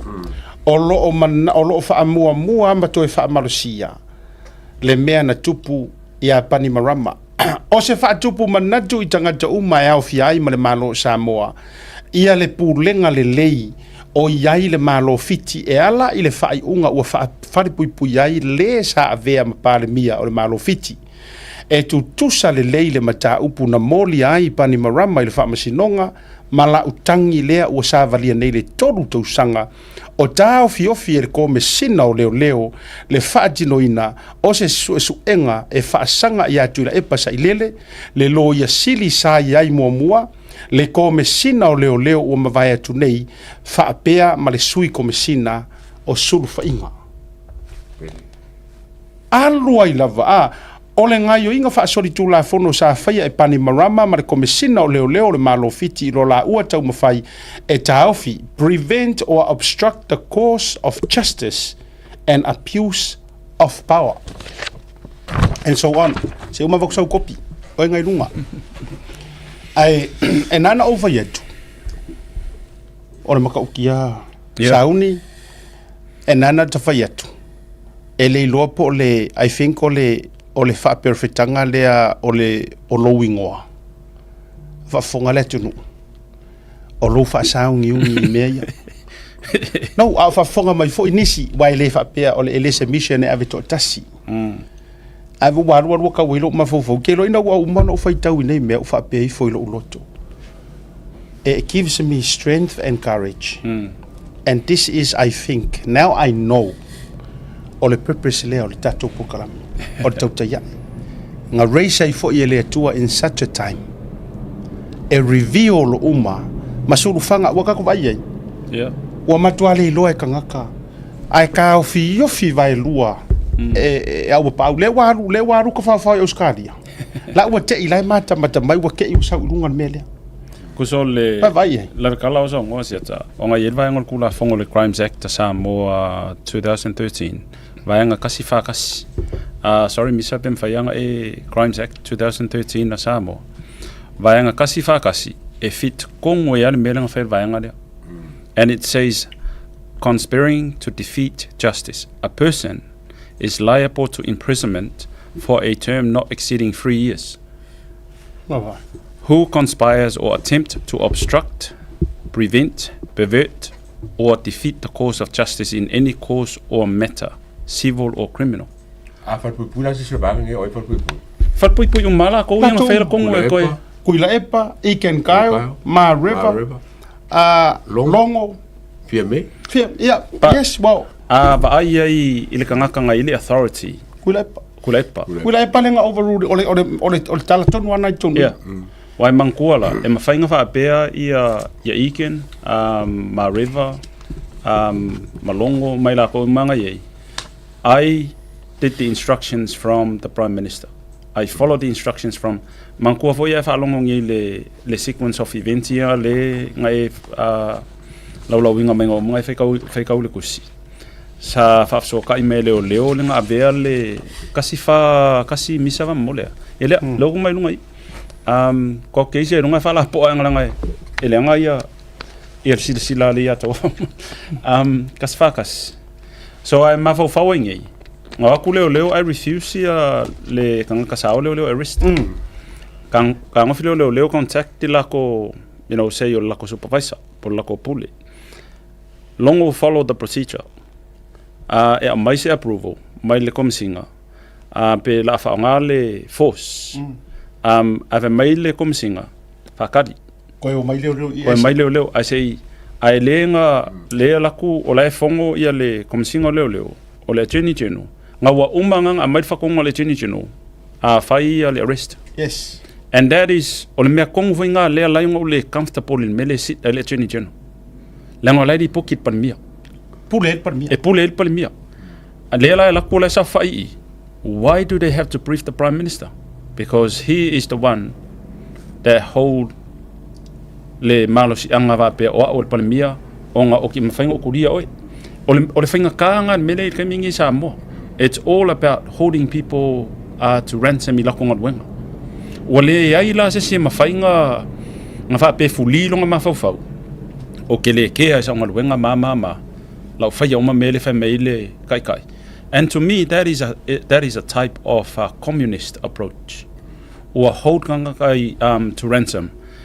Ai le whaia me ia, a mai kus whamawai. O le ia kia uli paua e koe hae ai oi. O le voia kia uli paua e tuli ai oi. And all I can say is you did not listen to the instructions or the lawful instructions le vaku e kanga kale sa whainung fo. So e mawhailanga whaonga le vaenga le angai kongo o le whongo le makule epa. Le defense. Because o I foi le kilinga justify ai I sisu enga I e whai ingei ai ngiusila ma even for ya kungo kele. Pea wha pe whaonga leo le use of force. I wha pe mai, why did you shoot? I get the approval from my seniors. I offer the rule of engagement in major wars. Ava peanga avakule approval, you execute le instructions nga avaku because ava pe ke go against the instructions. E ke laia por fo ila le consequence. So mena lena tupu.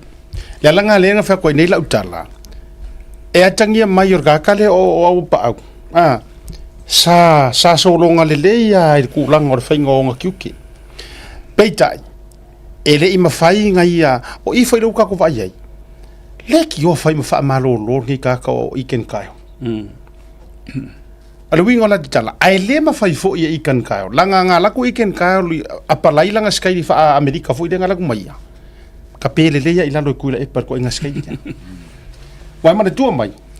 O le ua ku uma le sau tutonu. E o tutonu le ofisa kuila e pa. La ua iai le lo yasili. Iai ma le whakuku iai le kangi le maka upu lea. Iai ma le mingiska o leo le taimi le nā o tia la vea. Le la ua laku ma iken kaio. Usa o het ia o le paua leo Samoa. A kousisira iai le ataua. To e paua tangata la emisi Kongo Saufa inga lea. Head of State.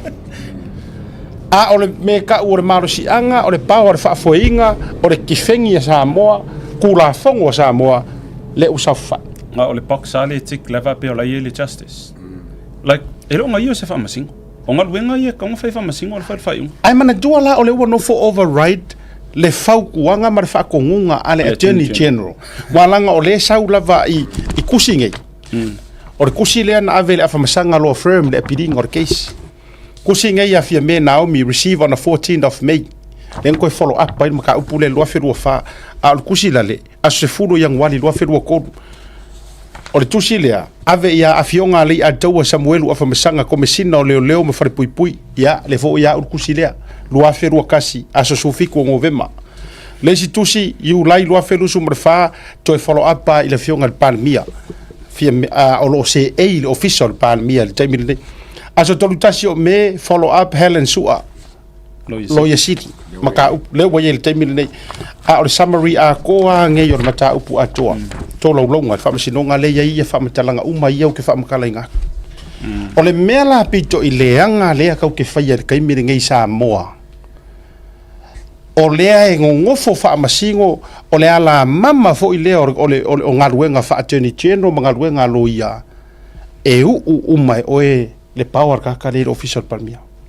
Kaka le pule le palmia. But that of Aila, faingo fie ya kuila e pang fa kul pang ka lenga fa kul o kiu madi. Peka ko kul mena. He can save people using his authority. ai power ka le authority nga ngol head of state nga ke pare ning ai se nga ka kongole like kongol fat pui puse pus ka lo mo dia nga fasul kula fa yo la ko ngor pare leo ka ko sur yeah e vai ongo lem ka poko ke wa vai ko ke ka ka baulunga ka sia sui a ko me mo ko sui ai mamorianga, that's another sui morianga sui ai sau markala leo wale lava mau. And that become a normal coming in wala la mo ma pe yo inga fa ngau mai ia kamikiki le ole lava mau. Ole o ka ko suesu ya fa vitaina le uta to mo tonu wale birthday or kama ole lava mau fa ngau ko me ta ton malolonga wo vai ku nga makwa ma alili vawala wipki ta ton malolonga a voi mai to fa ko ka ko isu ka pe mai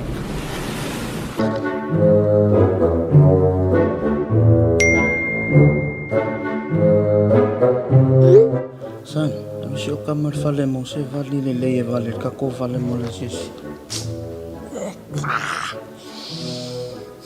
Se fale mo i vali. SMI.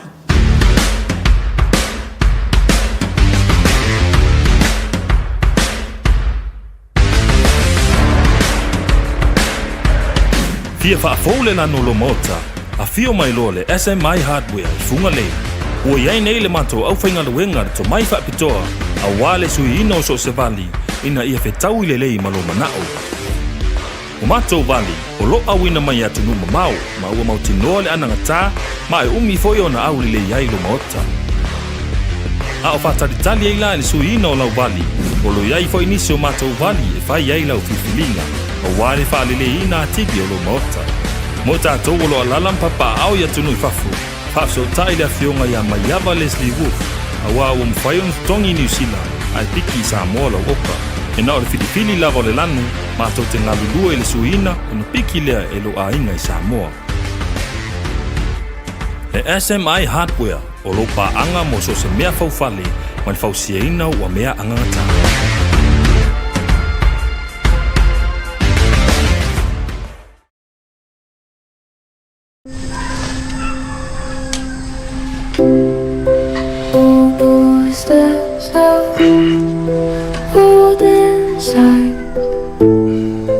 Hearts collide under starlight. Home fades fast, shadows grow. Memories cast, future glow. Shining stars, new dreams born. Brave new hearts, goodbye more. Shining stars, new dreams born. Manuia lau malanga. Brave new hearts, goodbye more.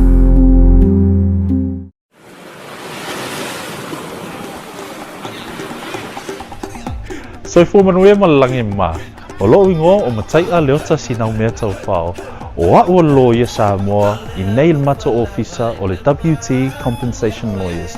Mātou te fisosoani tangata o a whaina mai ta avale, whale whenga luenga na superannuation claims. O le manulau ti o le mātou au nanga ina ia avele mātou ofisa e whai ma fesoasoani I tangata uma o le Pasifika. ICR a wai tā ua le mātou ofisa tangata o le Pasifika. A whai o ese tangata e mana o mia se fisosoani, wala au mai tato ofisa nei Prispeni Australia el o fitu, tolu iwa lua wha iwa lima wha.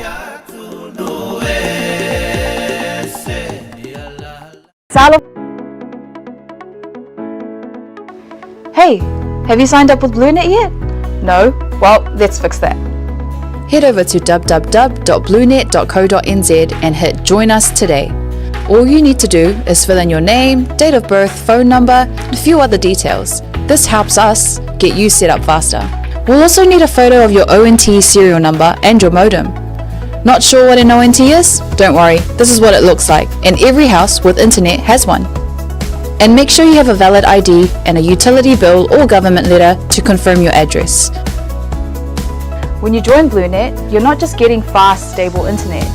You're also supporting shows like Tautaiae, Breaking Waves, and Sports Salanoa. Your BlueNet subscription helps us bring you more content.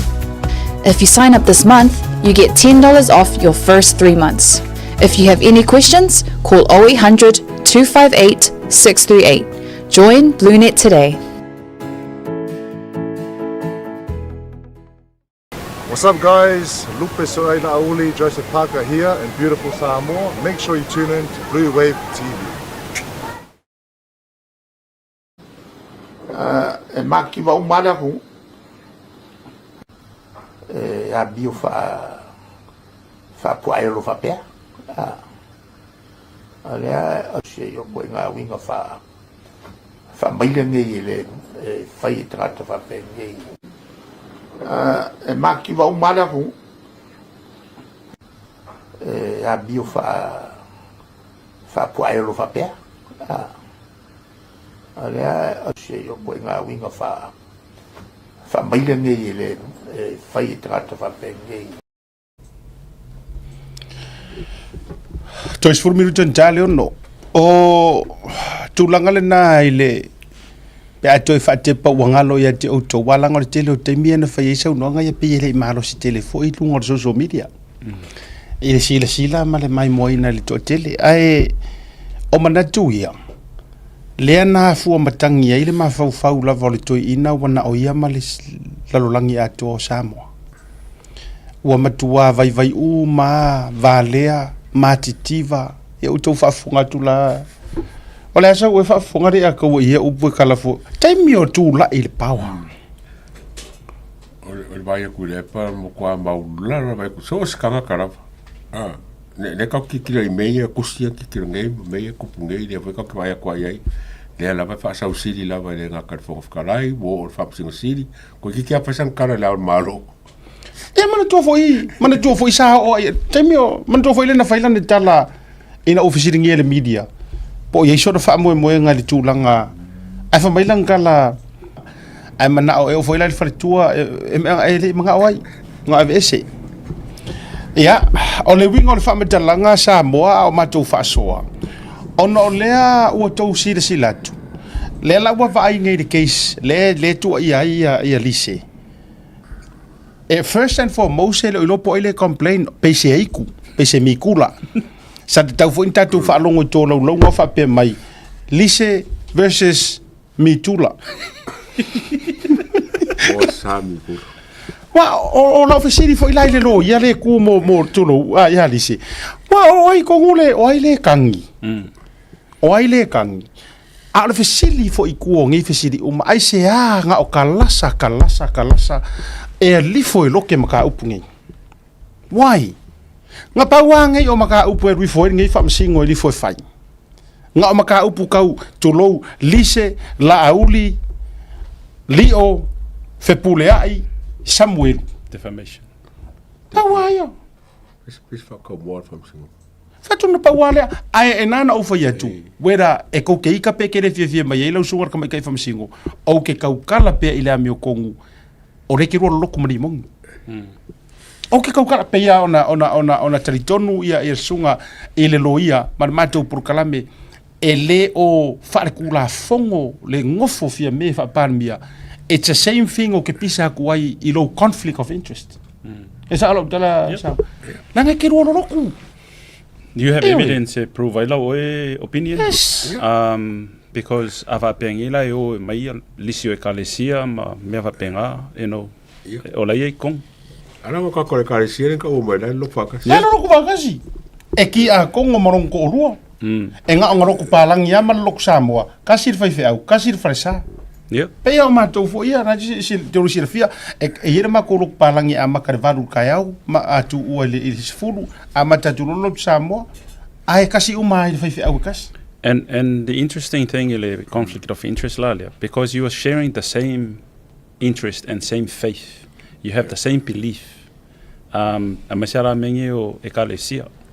O leko ke leo le farisai kasi le kai le ekalesia le fafiangainga. And o le ko ke kapua I makari kongu the way you share that belief. And ole kulanga whainga ka leo o ka kalanga media. Onga ua ole a fia I fua. Le maa ave le fua. La fia I fua ia e kale sia ma ila ko ole kapua I they have the freedom. Le lau ke kapua I. Onga ole ka mawhai e whai le mea se. O le mea loke vai e koe sa mōr kai mingi.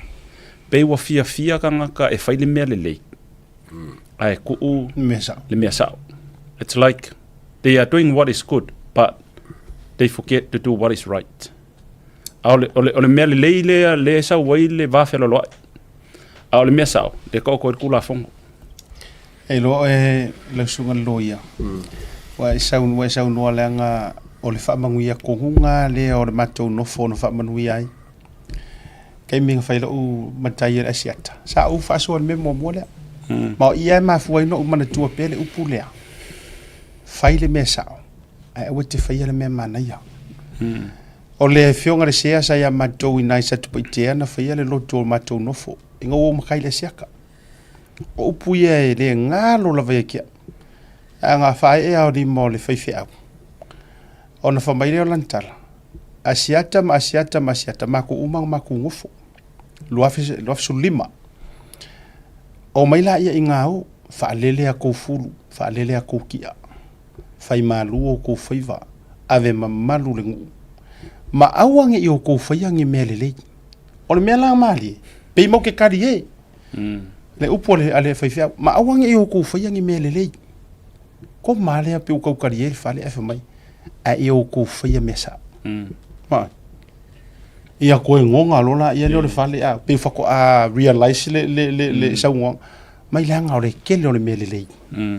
E le sao. A o le kele o le mea sao. E le lei le vaia kangaka. Le la ua rua ia rua. Le lana na e whaakupu mangaku pēr ngā kala. Tato vai le soifuanga le nei. O le kele I o le au whai mea manga ngai ma le au whai mea le lei. E le leanga. A o le whisiri o sao. Ia kako vai la le keisi le ka o ko nge I wa umarua toe avatu te lua wili lia ka ku ko ia ia vai a sofo. Ai nana o fai atu. O la va ai mala o fai kau I le keisi le o le kele I o mea le lei le fai. Le lei. Ai mo makua I kangua makia I fafu. Le fai ngore mesa. Lea ka ngaka la ia ufi lea. Lei ko kongu I fai me pi o. Lea la ko ke runninga lava le marosi angore malor kai milingi. Lea la foi la lea e la pea. Sila o ko I me kukupu I lalo le watch. A au pa au. Lele ku lou are upo ko ia kia lele e moku mai le lima o le sifo I kamaloa. Le incident o le ngai foi vai aso. Songi ai le sika ngaka e lele vatoranga ngana tu sa o fai ngofi moku le lima.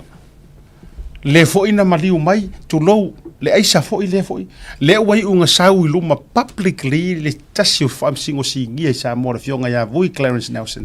Ma a piolo mai tangata ma le tunu let's stand together ile aisa sa moa sole wo fa mai o ai le por kalame nga mo ka pisa mele ale ka pisa I o ai le por kalame na mo sau ka I lunga e aisa limongi o kangaka ia le ku le ia le aisa kongo sa moa o por kalame nga sa wo sem o le fesili la o se o mangai me no ke o fa ku a me o fa maungia a le winga o le ilang aisa sa mo ai sau le komisinga malanga video lele au mai lunga Oka se le manga whangafa. Fato I o te loa e matua le o manga whangafa i anga saungoanga o whai. E wha mai le o iai se wha mauni anga o whaia ni fuala au o ngā osi fuala au e to tonu o Samoa. Ai lenkar sanga le kumsinga le leongi si le fsosoangi aku I le e avangi fsosoangi aku I le kamwhai e kiwa le whawhikauli le aisa I Samoa. Pongi aisa la fuala au pongi aisa pusa aisa. Kele aisa pepe langa I le peo le pau. Ara fatu le ai le mama sa mele ko kale sa ngai kilo. Ara ku fakoi. Te lola utala. Ave ese tau pule nga leanga. And allow me ke la ko fasingon me ngai ku kai. Yes. Te ngai ku kilo even you au pa au even you ko kele umo o ko ngai. Se ngai ku ke si la fia le me ngai ngai felesi ye le mea mako a ye le mea ko il kionga ai mamma poi fa mai se me fa penga fe ale mea la mali ai la avi fola lo ngai kau pungi ai sa ngor sui pale mia a official fo ilonga sui pale mia allow me to say that langa sa ngor sui pale mia la official langa sa ngwanga la official sui pale mia fa mai o lona tali tonunga la wanga o si Samoa now la ka ko wa wi di lan mata pulea o esa e ngalu le pora before o record fara o mele le ma mele le mo le langi fa kama ye mele nga uma mele le wa fo I ma ya yo le wingo la hospital enana o fo yatu o nga o singa le mele a mo sirafia o le aisa all you need to know ma avaku ya ka ya mawa ku sa mo fala au ingredients ele se mea fo ile le amo fa pe o le mo ngi po muri mangi me ongi ngi uka lori pusa sa ar fengol all it needs ole avaku e te maua re chemist o la ko nga la ko ke prescribing a fala auma la tutte mara pa wa nga ole me ro fa mai le fua fu se sa o se fu alu fa so rako se pa wa me o ka ko pa wa be yais ole hia se ya ka ko ole one of the key ingredients ole meth ole pseudoephedrine pseudoephedrine e ma fai lang fa nga I male e le liquid lenga kami o fenga lunga le kiuki lenga training ia e loa I ki kama fai fa paringi o le sau fa pera ka ko le ko ke ku kanga le sa sau le yo le ya ka le si flight e sau nga ia male ingredients le po le pseudoephedrine ai alakua e le chloric acid ele si lakua male acid o lung chemis na ma o mak fai fa ko and all of the sudden you come with this stuff su e loa le kanga kalela ku male si me muli nga ia kama fai e fa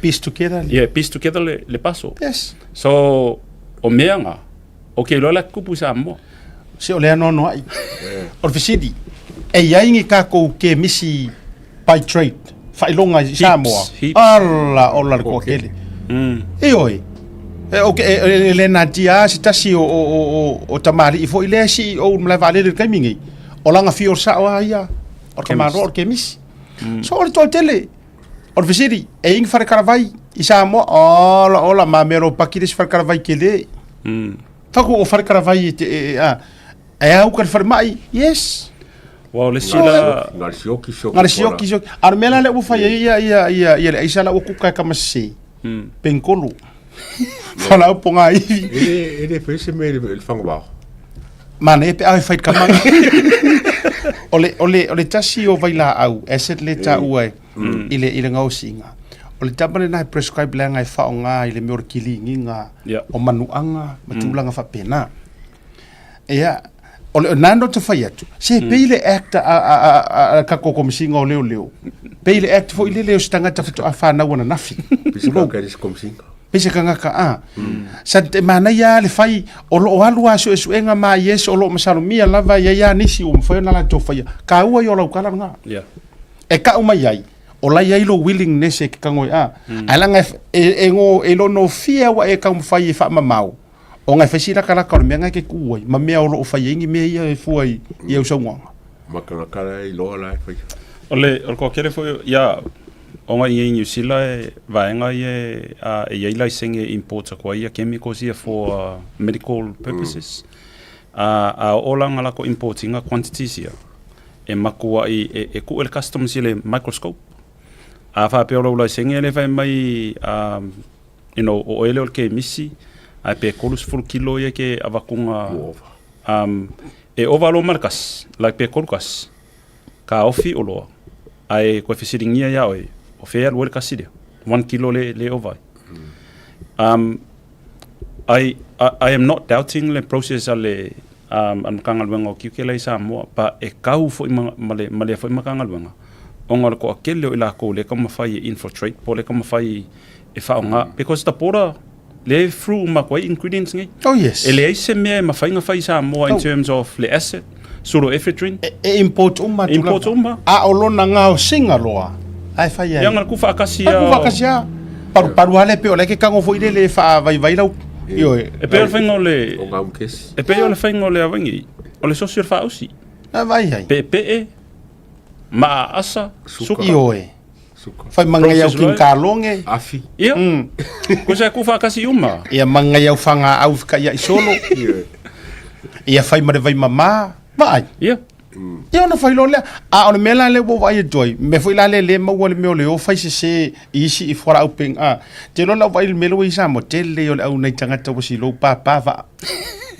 le anta mo foi nei ta vari ata di le langi le munga la ma tu langa fa pena o afianga io me la ta fai la dobia but o tatou fa'asoa i ngai mea ona o le tūlanga e lape la pea uma le kula i mai o lo ule ka konga le ataua ma sauni e mafuanga la pela pea le kula i mai o sia ka mali ya o Paulo ngi kingo Filipo e nga o lai fai ma le afianga le ngaruenga mai o le yaile o le yele kangi ke le avaku e fa kuku ya ngai a o le ai alu ai luma o le me foi ngai musu ai nga ke fai a fai se siku e lua la kangia o fa kuku ya ia o Sam ia ma le fai pisingi sila le afia ia rongo kingo ai va ai ngofo le se me fai ya le anga o le afia ka ukia kako ya malo maria le fa so mai fo le mga ai ko foi maro mga kulkesi la lise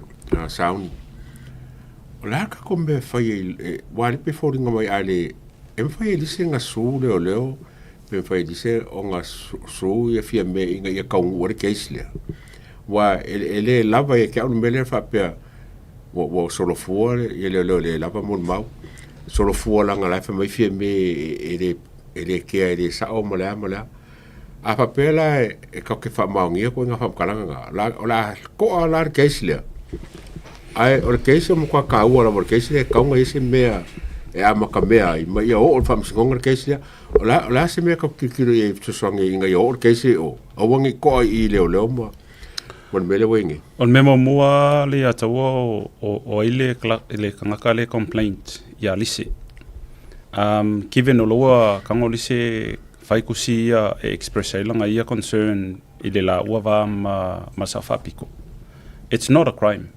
la expressing ia ole in actions ole makanga wenga ole leo e lauke fisiringia fia me paste me yanga famakala ilise ma mai evidence ia Lisa is a key witness. She's not a defendant. Kusaila malo Filipe ole ase mea she's still innocent now. Lenga se longa la wa fai se fai unga le fama singonga. Mau fa pea o fai mai o mo lia lise rea mau fa maungia basic evidence o la wai. O inga lola i lole right to lise. E vai i pole la wala pe sule makanga luanga leo. Pe su fo malo. Pa so far, o le fala velave le kaimingi o le ke le o whamakalanga i nunga lea. It sounds good, sounds to be true. E affectai le conscious, e affectai le freedom o kangaka.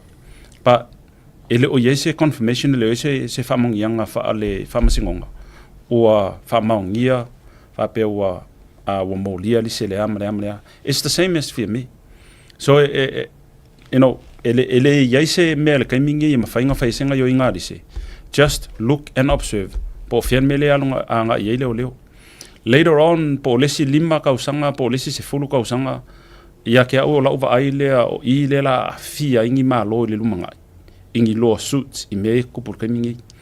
Again, we make a comparison yang usila i issues for inga affecta ile ia raita kangakanga avele court.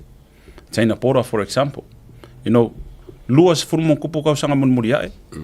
O kangakangi sul malong usila ongo le unlawful o le arrest ma le unlawful o le imprisonment. Over milionga kupenga kongi taxpayer. Pa ele o le kaiminga afia ilenga lenga safaia kangakanga faia faiunga. The future generations. But justice must be served.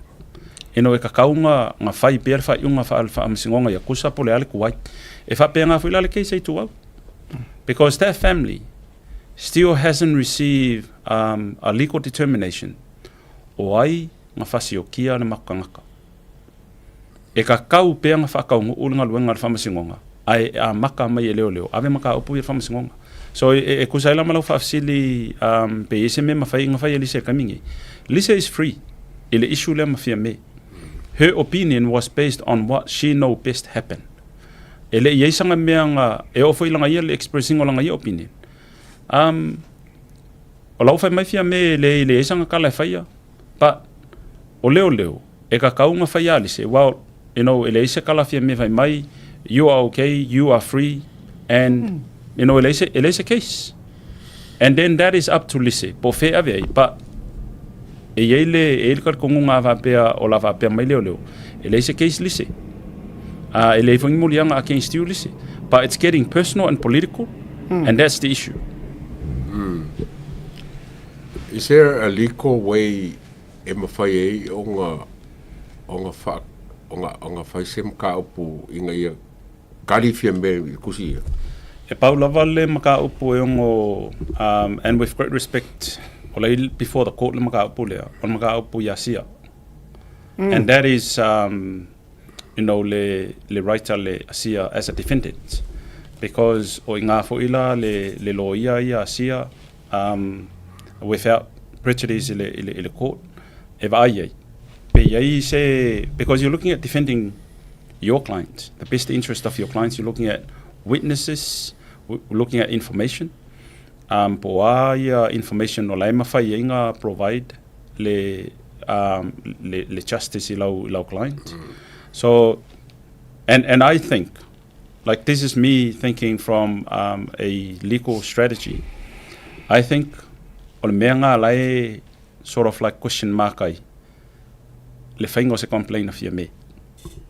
Because a whainga ilang complain e based o ke le lopo la le basis defamation, but to disprove defamation you have to provide evidence e justify ai my opinion was based on this. But it's like the funniest part here sound ni ma le atawa. So the funniest part is that AI ole fia me knows better. Yeah. She knows. Lainga ke mangingo malama. Te lo fo somehow olo mai mo mai ni kai mi. Yes. Lai mai mo mai pe o live po mai mo live e o ai de ka ko por kala me ngai langa so far mai mo mai ele misi. E ngalang fa kula ukala. AI lo la va la lata so tanga va la lata. Ma marka mai ka ia lise. Ele fa pe ngofo fia me. Vili fua se kangaka e ungoa ma se sokanga va la lata. And the trust. Paulo ka suru ye kai mira. Foi no que foi eu. Ai se me pakingo e kupu kulou po le alava. The first person in Galway first I don't know ko rua. Pe afa pe ke 5 e so ko rua. O ye fai so to rua. Afa pe the very next trust. Yeah. Worth it. Now, I'm a share case le. I'm a share case le. Now, se fatula la utala. E ia ka ko wo. E ke le mawhainga e kango expose inga u whaarilo lilo. O e tau mo mele wingo la utala. O ngā due to respect ke mga omia. E ke le, o soi fuanga nge whapenga. E iai fo I maa wo. Makua too comfortable la. What you know, she knows. E le, e ke le, ka malaranga. E kam ini ko inga me whapea. Yeah. So for Lise to come up, po le mori mau to come up, ma a mai le kusikusinga re ngei, ave I afia me, ave I le lo yasili, ave I le ao le malo. Muri mai lo makakou, o nga wale aia ma se si o ango mai. E overheard, o leo sili fo ile wa, a faifa fonga mai le to fine. E kakaunga maa ngafa le lei, ile mamafa o ngei ku inga mea. Ma le aku nguu. Le anga yai me ka ua mala au ua mamala o le aku nguu ku ikele ka kou. Pe a fai ua e si I maaki se pā ya Samoa. E wha olo a kaua se maka upu wha pia. A o mata upu fo ingei o me fo iwa ma na tatu tara no te loa you have your time. Yeah, I had my time mo ufa soa hai ma awi ili. Before I hai ya maka upu ngei. Not something for ilele nga moe moe haka ko whela mai ea. No. It's a weight of the nation a koa. Lea I kukongo maka upu. Lea nga orka ngaka lea a fia. Ole the first female prime minister I kukongo ore Pasifika. Ai mesir kala anga o Samoa. Lai o le mele te tauna to e fangu ma fau ora tunu. So le ele o se fa ngongo le mele vai. Ele o se fa ngongo. Ele ka kau fo ila ona tatou tangofi e tongi le teine le ila le pas. Pe ka ko ke ka ai fa fala ila le ka pe ka ke ngele fa tu lo fa la pisi po le ala. Le ai. Ai ka ko wo se isa idi. O le ala afisili la ya fiame e ke loris. Ofisi sa wa ole isi ulia wa ma fuanga ke le ole ano fuo fiame. Ole ano fua straight forward ka ko ia rise me ma fua ngala ukele malave lave. Ole denial fua mari. Ola unga that's how I see this the issue. Le la au mai.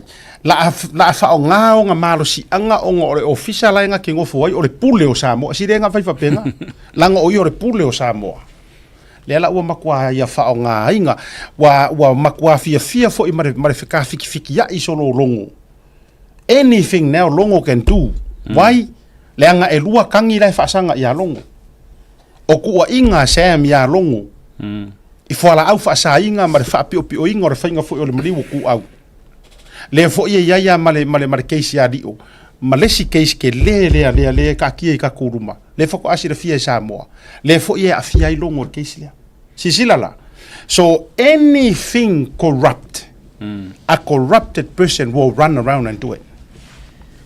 That's my take.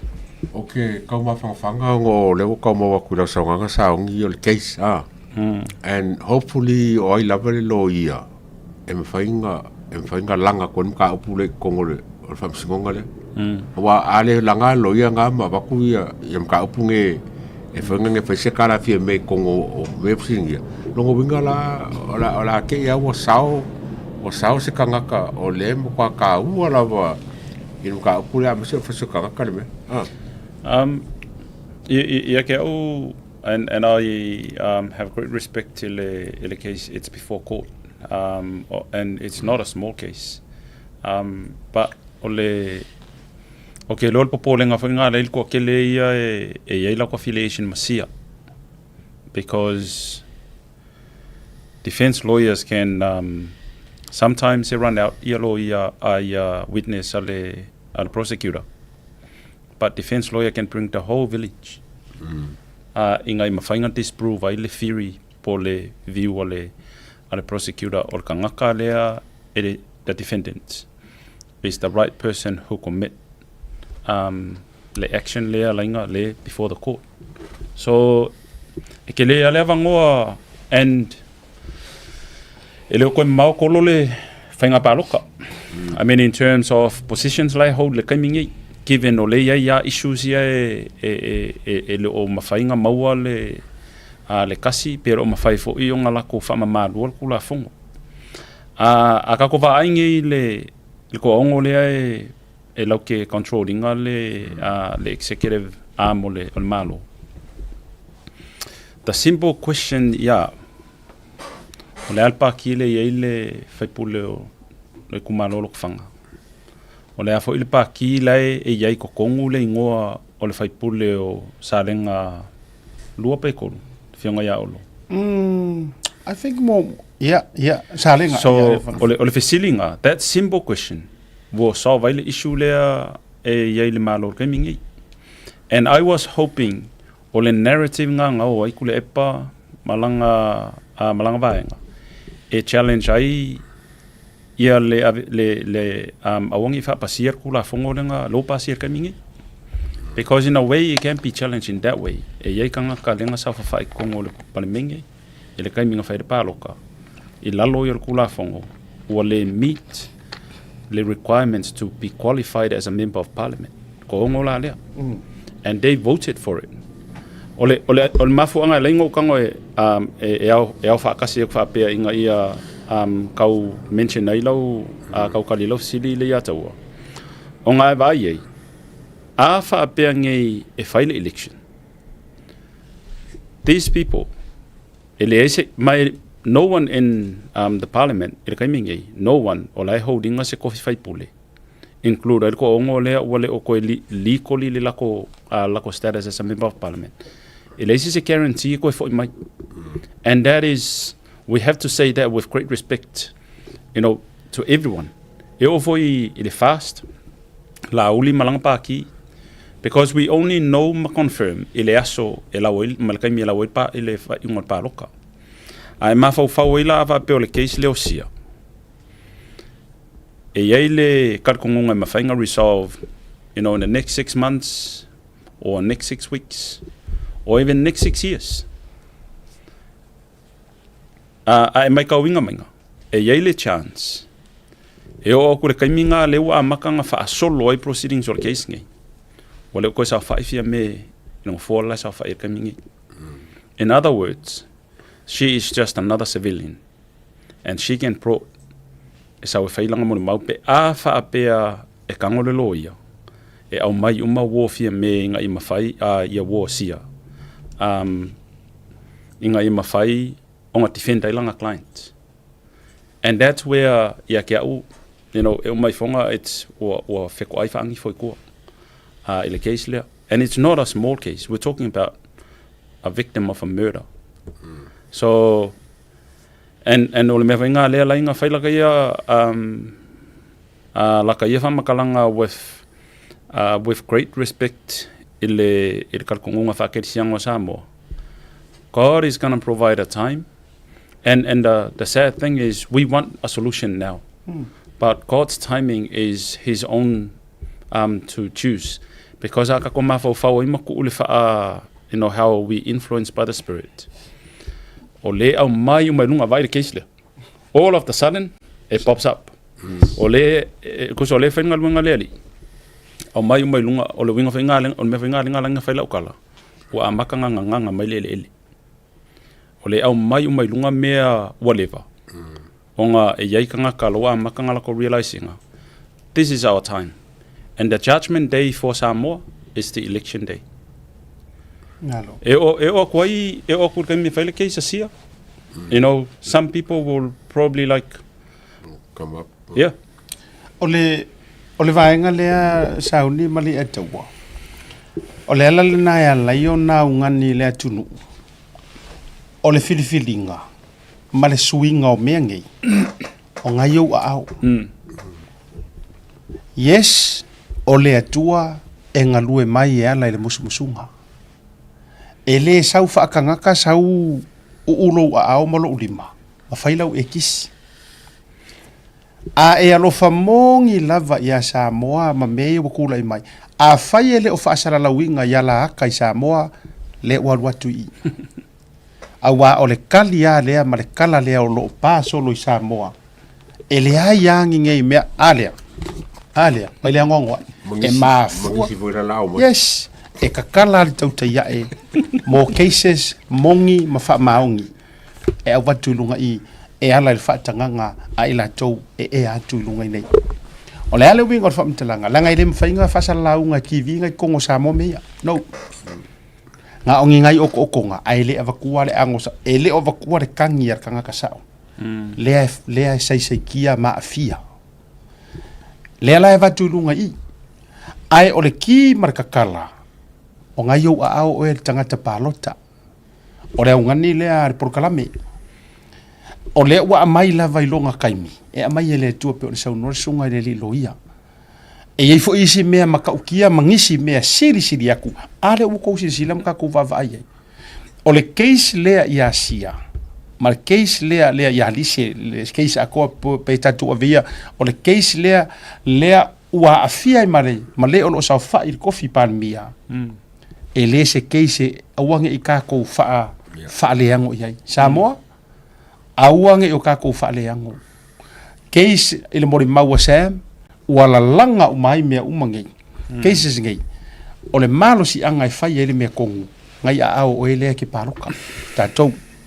A lo famongi a Samoa a fai kau ngei le angoriu atua e vatu uma menei. Au juti langa fatu au umai nei e te au. Le ole ato e fai tau pea ma toe ma oto atu.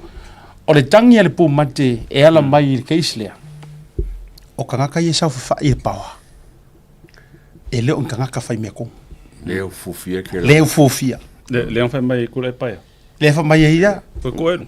La vai o le talale tatou e la lau mai tatou e mangu mai le poaelo pakikiva matulanga uma o konga le pawa o tangata ia le yel pawa o la ufai pawa sila mai o tatou ia la lau mai o poaelo tu lo me ola upunga o le pawa ngai kanga kaya o ka kokonga ngai le pawa se awane I whaapilia tātou ta I se lauta la, ta I lima se lauta la ia la aku whaku.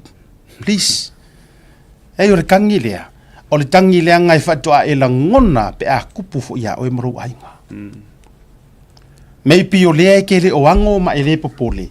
Leanga e le o kausu ea se hoki o sau fingi. E le o kausu ea se hoki o sau ka mapo o sau ki ngā. Mei pi e le I o le o onga mare makui kui. O le whare pui pui au ngoa ma se se.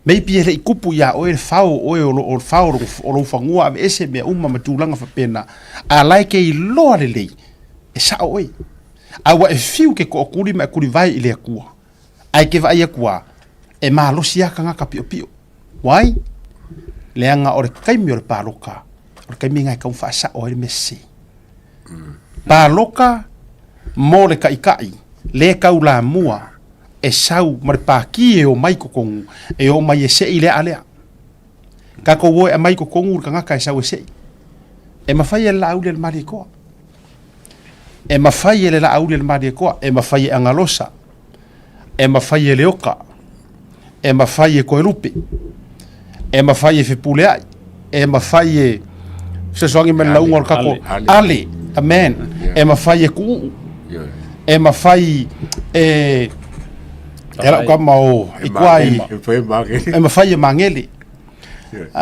se I mention male leo e mawhai e kea ioe e mawhai e la ukama mai whare se la marifanga o la pea masinga rupe ioe oi moripola alo I kafua e mawhai e fonga whikalai e mawhai sui o malava ke ua mesi anga va o malako ko ke anga va o malava ko ke mawhai ko ke mfain ko fain pare mi ko ke mfain se ile ale ala nga le ko ke kuku ai ma ko kuku mauai ile ko kau konga nga fai lu mo le kua ai pa lo ka inga kangaka or ko kau konga nga e ko ke ko kau ai fo e ko ke fa mai ai inga se inga le ale o le fainga ka le anga nga wa ku kau ke se ile ai le anga ka ku ku le vango ile kangaka o le si fa makua ale ale kuso la upi kusin kelela o le awa sa oa o le awa le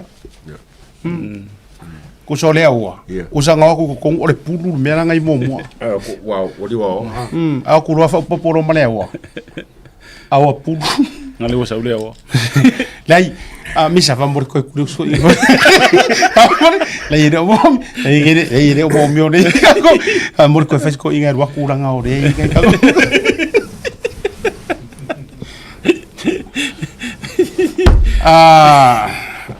me ka kusit la ngai le umiso kai mio la ku maka vale ma por salue con su dai nga sau foi con su la mori meia o fa ko pe mai la me la ngau le la sini mo mua le aka le nga ka ko va ai ko o le mo e la foi la fa makalanga fa pe la le ko le lea o le teimi tonu lea no utau mawhai ai e whaasa sao nei mawhitianga fo i le teimi o lau whainga malo ma le whionga sa te buala tu lau o na la o atu ta vale na la tuai si o to lua o whaasa wa ki le pa ia mau I fuma me peini whanga ofe wa falala e fa malama o le tavale e ana ma fuai lo le na wa ta o mai kom sina fainga o popole au fa tu lo le o fainga nei e a wana o ya pe le tu langa le na e taimi fo yo le malosi e ke mi sia kai mi e fai unha fonga ke le keses ke mi o ko lo ya sili o ai la mo ka a unha fai unha e ke le keses o taimi ke lele misi le o va vai atu ya fieme ele o sa loto lo tangata wa foi o taimi o mea ia ko ke pesa guai mangfoi masauni anga o kaimi loka ni nasa wa kamera sia kapea onga ke mai kala ya le fai ava to ina le sia kala ki oi o tama le na le tama ai na pipi lo ia mangfoi leanga loa maritama iyo tau fe lo so to ile malo watali le pale o sauniu tamalea ese potol tamalea tau va tamalea malo watali iyo tau va tamai ai me tau tupe no faile lo watali ele te tau na malo ia tamalea o le sau ai lunch wa dia ngai o me fai ola sa vai le fai nga palo kamera le o fonkoe fon toi ai tasile tangata fitepa tepa I olo iai o leva no tau no nau se ai ki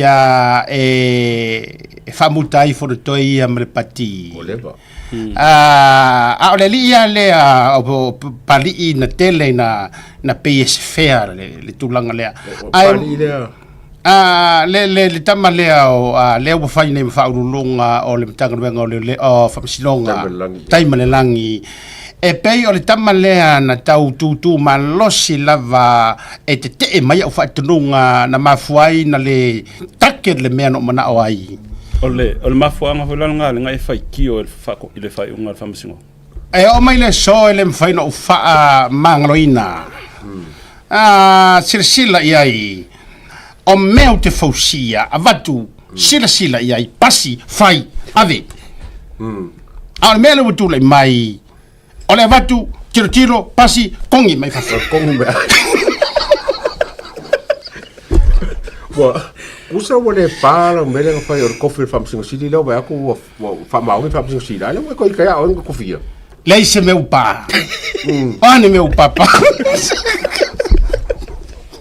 Lea sa avela foi tionga ile fai unga nga mai le famsingo sili.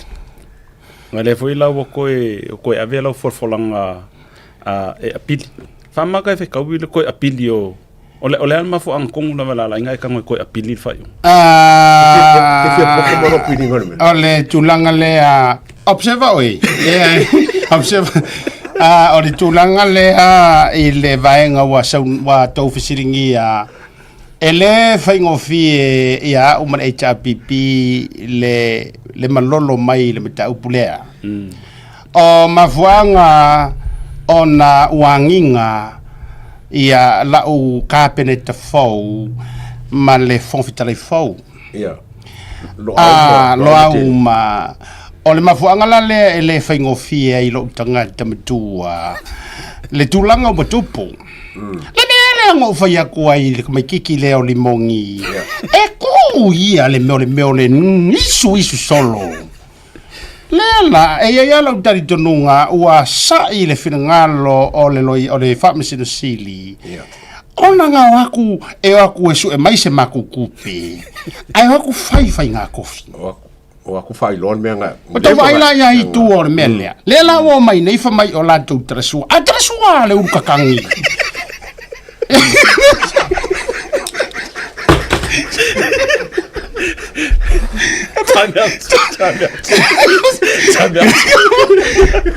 Jadi, bukan kalau kau faham boleh bis. Jadi, aku kau ingat sorry, aku kau ingat sorry. Saya faham. Kagu, masih mengas perlukan kau. Tajol malolo nggak?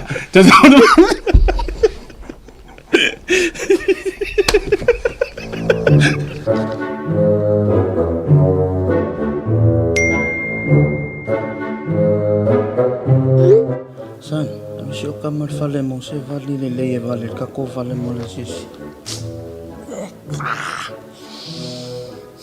Se fale mo i vati. SMI.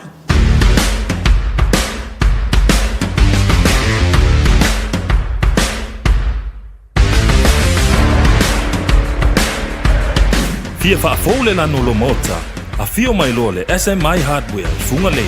Ua iai nei le matou au whainga luenga to mai whaapitoa a wale sui ino so se vali ina ia whetau i le lei malo manao.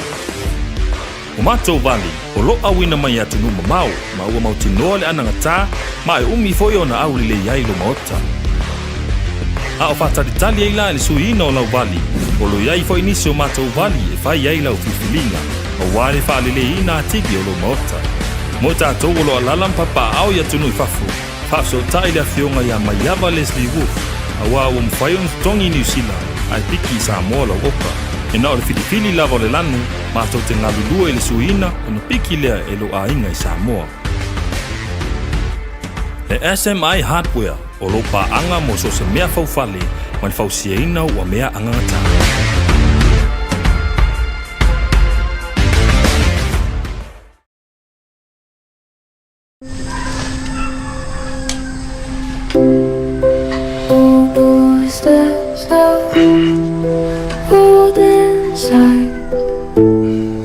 Hearts collide under starlight.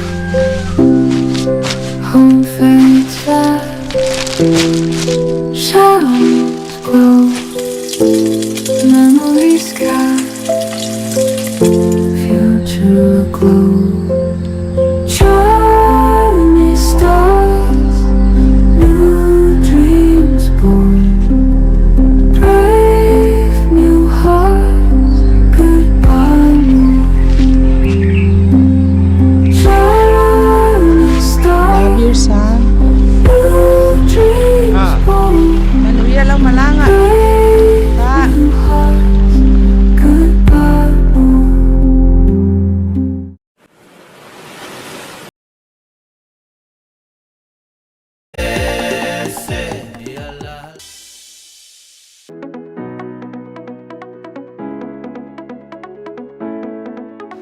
Hey, have you signed up with BlueNet yet?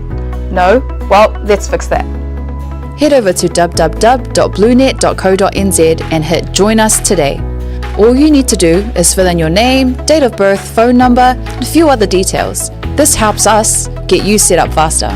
We'll also need a photo of your ONT serial number and your modem. Not sure what an ONT is? Don't worry, this is what it looks like, and every house with internet has one. And make sure you have a valid ID and a utility bill or government letter to confirm your address. When you join BlueNet, you're not just getting fast, stable internet. You're also supporting shows like Tautaiae, Breaking Waves, and Sports Salanoa. Your BlueNet subscription helps us bring you more content. If you sign up this month, you get $10 off your first 3 months.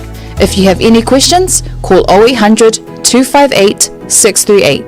Join BlueNet today.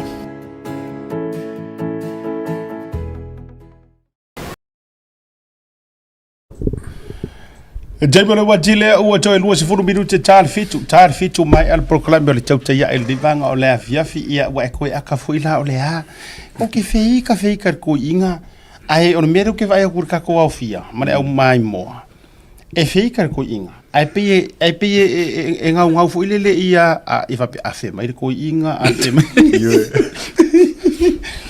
ya o nai vai ngai te atai e ia le so ngolo mori ya tuitu ya vaenga fo I fatupu faola to tonga isi ka mama ki ngana o lo ma ke fo ngase fale ya me se fo e vai o ka ufa le ka o mengo Edward Burkalami mo le fia mai isi ke le umio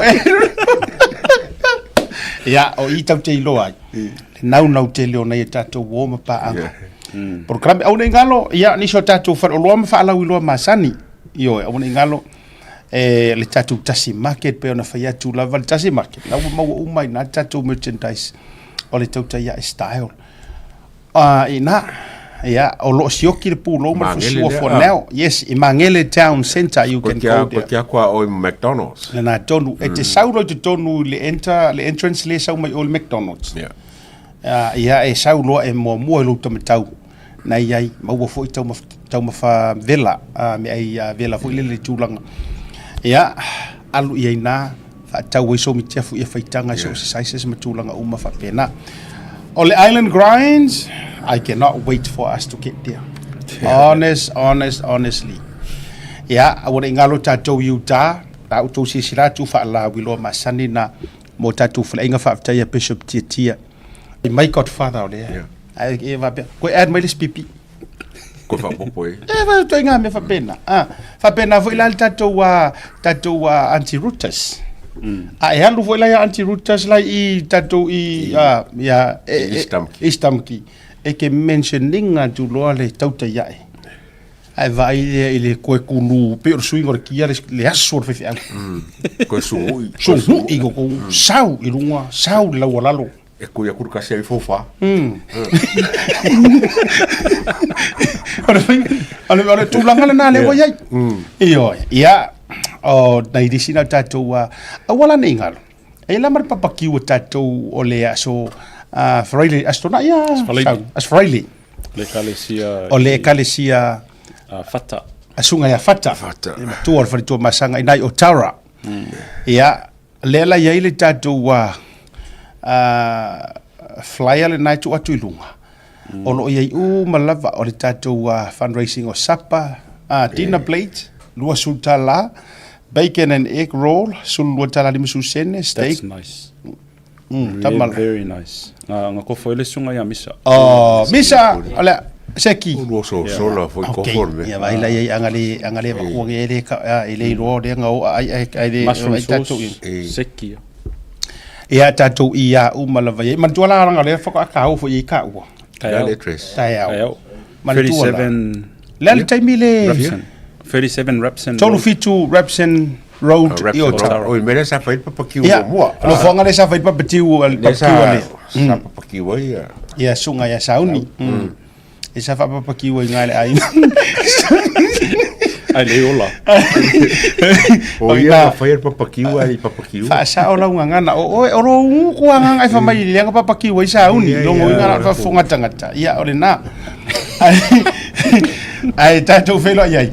Ele fa moe na o le tatou tusi anga fa vai o matua ia ule lava kari fesili ia ila tau o lo meli mai po o maua yes lea o maua a e kuai mai e ke koe la vea fo ilo ulisi fa kari tolu se lau tusi ne tau nu mai te lo peto se lau le toi ko kasi e si pusa le como ia ma tu so inga fa tolu le rusa so o le maua I nei le tatou ofisa o lo maua fo I tatou address I Manurewa 3 Winsford Street Manurewa tatou tusi o anga whaavai a Samoa taua I orkusi lea mo oe le tama ma le teine Samoa po oe fo I le makai o lo iai malava vaenga e mati ai lau e tāpenanga o lo iai fo I le whaaperetani ai na wala ngā upu muanga ngana o vaenga mawhapena e whaafaingo fi.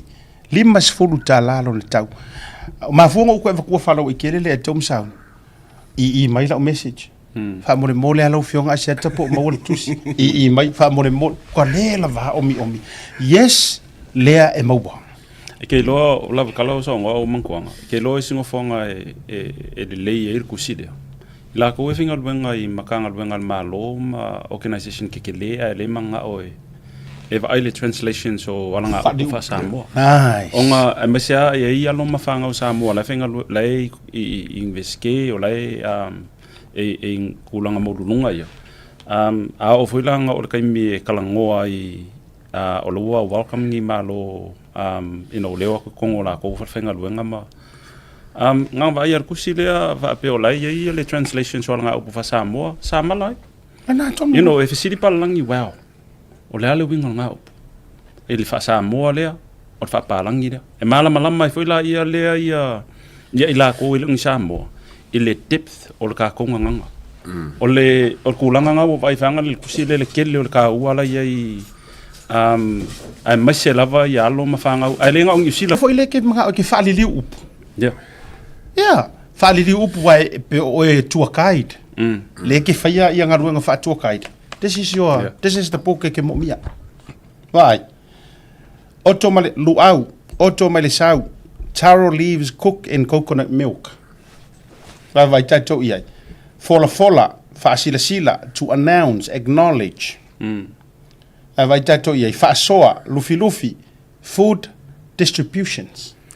E man kuala ke mi fa nganga e nganga sa mo ko ngam kanga luenga le ke nganga ngo firo ka ko sa mo le ko ngam kanga luenga ka mo fa mala le winga o le ale me ai and o I ko ngwale le o mai le fa winga ngama le fa le winga o upu a ami le ava to send for the cover sticks vai a ano tamali a fioanga, the respect name for the village. So, and so on and so on. Aulo iai foi vaenga o launga o alanga upu. Maenga umu whapena. Lei tu tonu le tu sile nei. Ale sunga le formai. O anga wha vai o Samoa.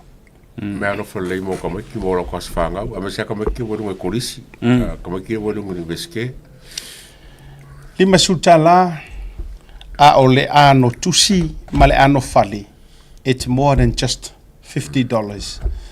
Ya alwa lo tova tu misa pese mo tu fonga lunga po ala sia vaenga tatu va etoi ya o le ai vai tu le mala ya le pese fale sa la ko voi ya se tau va vai tu ya manai update po le ale tu langa o le fo I fale la ko ma rusia le mo ma tele pita tau vai tu pese fale sa ni ia po se fale tulanga fa pena ai o nisi na vaenga la walunga o lo fia ngai malu tatu tulu o le tulanga ile case lea wa mai mai nei le case lo au le wa fa monia po wa convict ia si vaenga sian a o le meo le audio matulanga o mau fo ile le sapu ina Ola matua manino yo ta ole o tulanga ma mea lai tupu maile.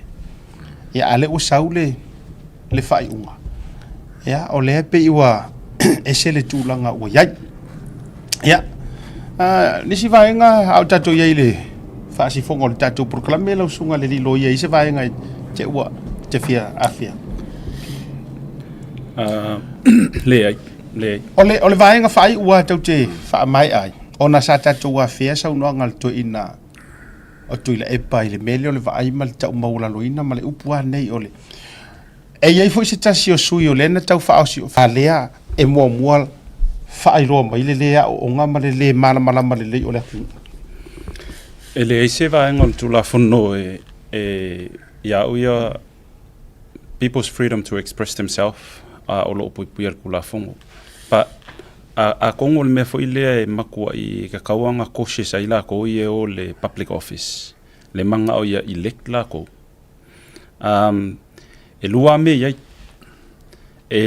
ava peke manga o eke alu le sui fai pule e le ngaka nga manga o ia malo mal kofi le kumalo ia filfilia o le kofi le kumalo and o lai fo ia ke mafau hopefully el paki leke alu I langolango ia manifesto ale paki e buanga le majority nga I mafaiunga I kokongo le o le malo e kusa ila ma ko inga la fonga va pe laule va leo kangaka it's so against the constitutional leku pe a fua ku ile le fa vai ole ku fe me fa vai le ku sa mo ai le la alu ke kalngo inga kula fongo a kula fongo la le pe fa pe o ir kanga kale ke fia fai kula fongo longa winga la ke manga o fai kula fongo e fa ko ilalo ai ma fa polonga I kanga ka o le ke ma fa fa we valea anga o kanga ka ke lo e popoko a o le a kongwar ko inga fu ir kanga ka valea a o ai ka ko ke fuanga ai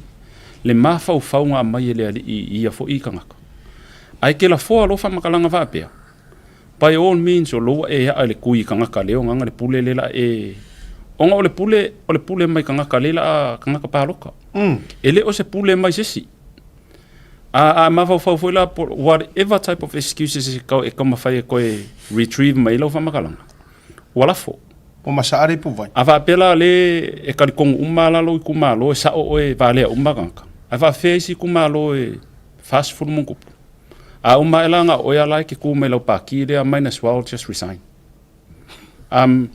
mai o ifo ila e lo ai le ko inga kanga ka ele upule sa lo mafo fo ke le faia But e loa ile ko inga quality o kangaka le la o mai e ka ile ku it's all about them.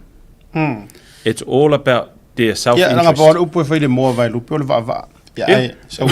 Okay, le fai like I'm not going to say that word. Ai lo ai va o le tangata to inga me fa pe. Ai ole meanga la ilo ai la le ko inga kangaka le ala ku e alu e fa nga le coffee. Le la alu e fa nga le fa pe nga ia le fai pule. It's totally an abuse of power le la alu e fai. Longa winga la ke le o fesili la. A fa pe ngila o kangaka le ke ilo e lima vai por kangaka le ke ilo e umale a onga a wolusul kasi ka usanga. Do you want his or her vote? A fa pe vila kangaka ele karkongu ile akua ele alu le loku. Do you want his or her vote? Inga ima fainga malo. The obvious answer is yes. Ava pe foi la kangaka e ia ia karkongu with great respect to ya kovia gay lesbian ma. Do you want their votes? It's a numbers game. I lewo e kango eliminate kangaka the majority of any societies. They are the one o le servinga kangaka yelunga. And all majority they always are vulnerable. And regardless polal definition al kangaka il vulnerable yakia. E o ia la ko di mavai vai. They are vulnerable. I have a bear loa la yeri ma fo kangaka le la alu pa loka va bear. I can buy the votes. I can give money your mai kaka vote ya. O la ufo kuanga. Take the money. Don't give them the vote. Yeah, uka ko vai la le atu. Awa ole vaenga o tupu. O makuase se ala nga makanga. O kai mire saula ilo o mo me fenga mo o kamai saul ke fenga fe el mele ya fa ila ke saul benga ya saul la punga ba afika we mo punga ba ava le fatu ole me mo e sa ungi ke alu se palo ka pe ke sa ungi I se kofinga e mo o mia tangata malanga paloka fai fa le kangaka fai fa le kangaka awa lava a fai ongi au leha o nga kango fa profesa. Say know how to play the game. Know how to fa mai fo ko vio ko ki porkiki anga di sa anga maka mapur ayo so ku. Ya ngala what is qualified. Ya uya mai mau taimi. To be honest mai mau kaimi. Awal mai mau wa mele la tupu la palota. La ayai lo io la ayai lo tanga ya le ki ka u mai o vale. Ya le afu o Usa ole la mo matua fa bende ye tulo matangata ya ole a fula ako ole ato ole matua fa male ako o se upu se palo e mai bole temi se le makanga ma yoso ya se vai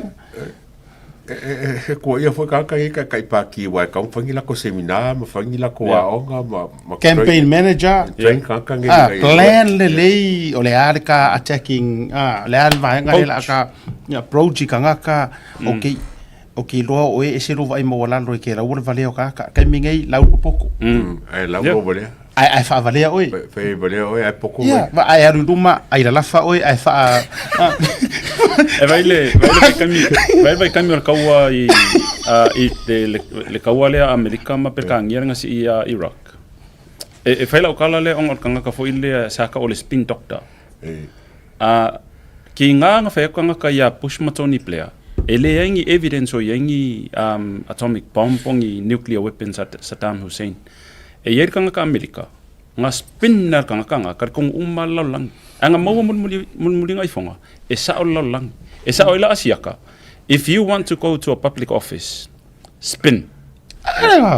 But kanga si irunga kanga ka. Ole kala kupua nga ufa alongo sangwanga kupua ai au laiso ifua mali ko. Langa conference ngo walway alo ke kai le Navy. Nga fa ilang kala. O Samoa. Afa apea wa si kanga ka oilunga. Ai kangola ia le feed lima ia si ia inunga.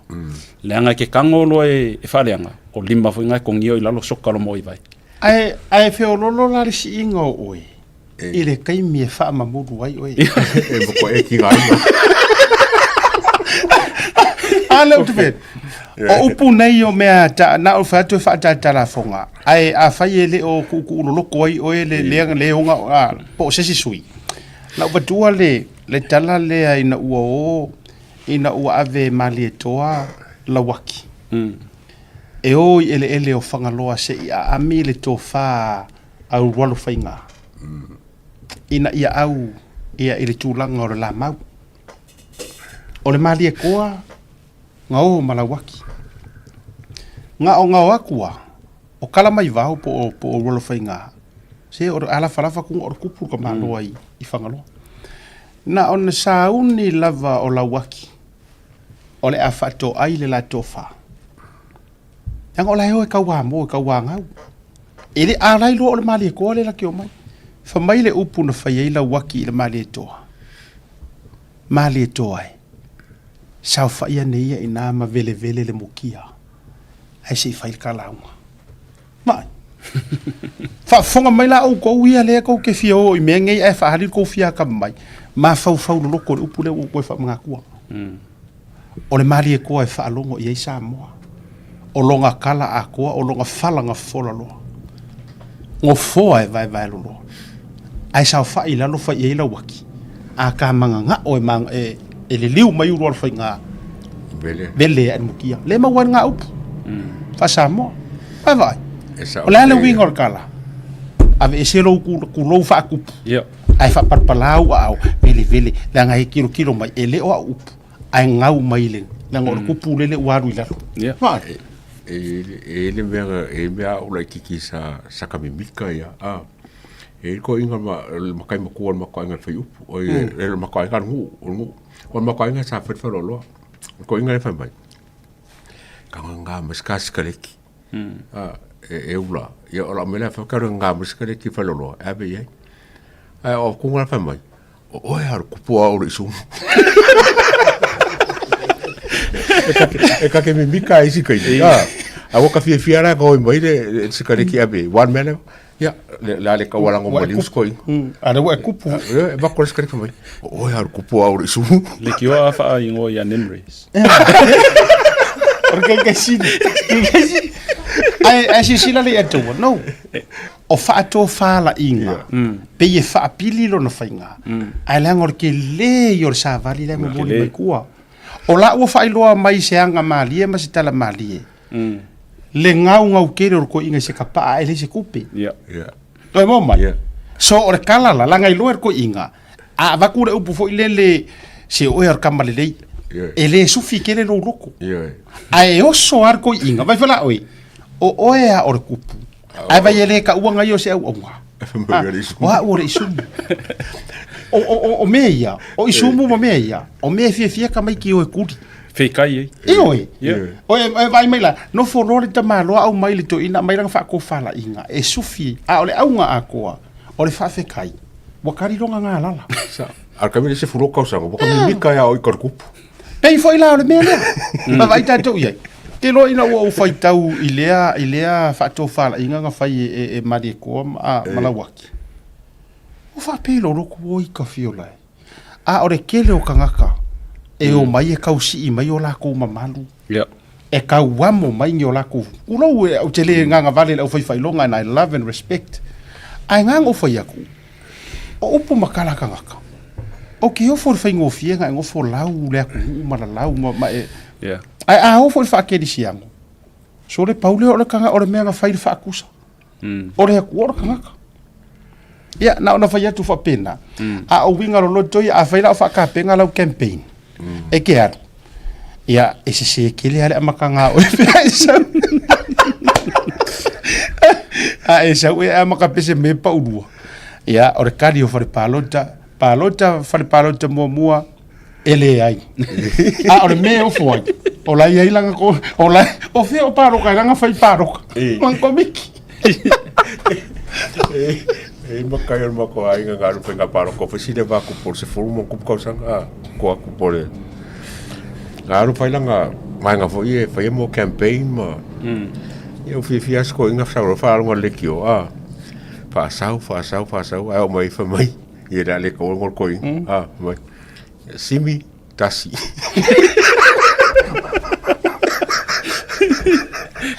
Logo o manga kuai. Nga o ia le paro ka o nga kamba ia ngai ngunga la fu le man mere. A foi lo fet. O kanga ka mua le foi la fio ai makau au ilunga. Komiki. Anga o ele quero le que fokai ka wa maka e quero o wangi venye komiki. O ka manga ko ki. O ka manga ko. O ka ma. Ya wa la vale por calambe. Ti el fitu ne vango le viafi. Ya fa manga lo fo ise tala o le tauta mali. E o nisi o taimi e su ife filoi lava. Ia va tu fo ise vai ngai te ata. Ia wa fo le fa no fo mali. Ia o le fiafi. A o le matu tu le nambo le vai nga fo i o le fiafi wa te ala titi le fitu. Ia to e fa mana tu atu. Ia na i tatu sponsors ma company fa te fo i le Eveni Pacifica. Welcome on board. I tonu o si daso taiao. Taiao. Ia e fai ai le la e mo le Eveni. Ia wa fo la tau lango suam tu lango fa pena. Ia tatu fira ile so tau. Tau runga ile vai yaso. Ia le tutua le Blue TV. Ai me matu va se tolu le ia taua sauni ia me se fo lo fa tau va. Matu fa tu mo le tele la fiafi soifua pe mo. Le quick freight o se au nanga vave te whātua tuaina. A wāle la foina o la container po so se whaamori e wā inga i Samoa. Whafso ta iwa au au i le o iwa, tolu iwa tasi, lima iwa, tolu tasi. Po le ovaru se lau, fitu iwa lima, tolu fitu waru. Le quick freight au nanga vave te whaamari e lotu. What's up, guys? Lupe Soaina Auli, Joseph Parker here in beautiful Samoa. Make sure you tune in to Blue Wave TV.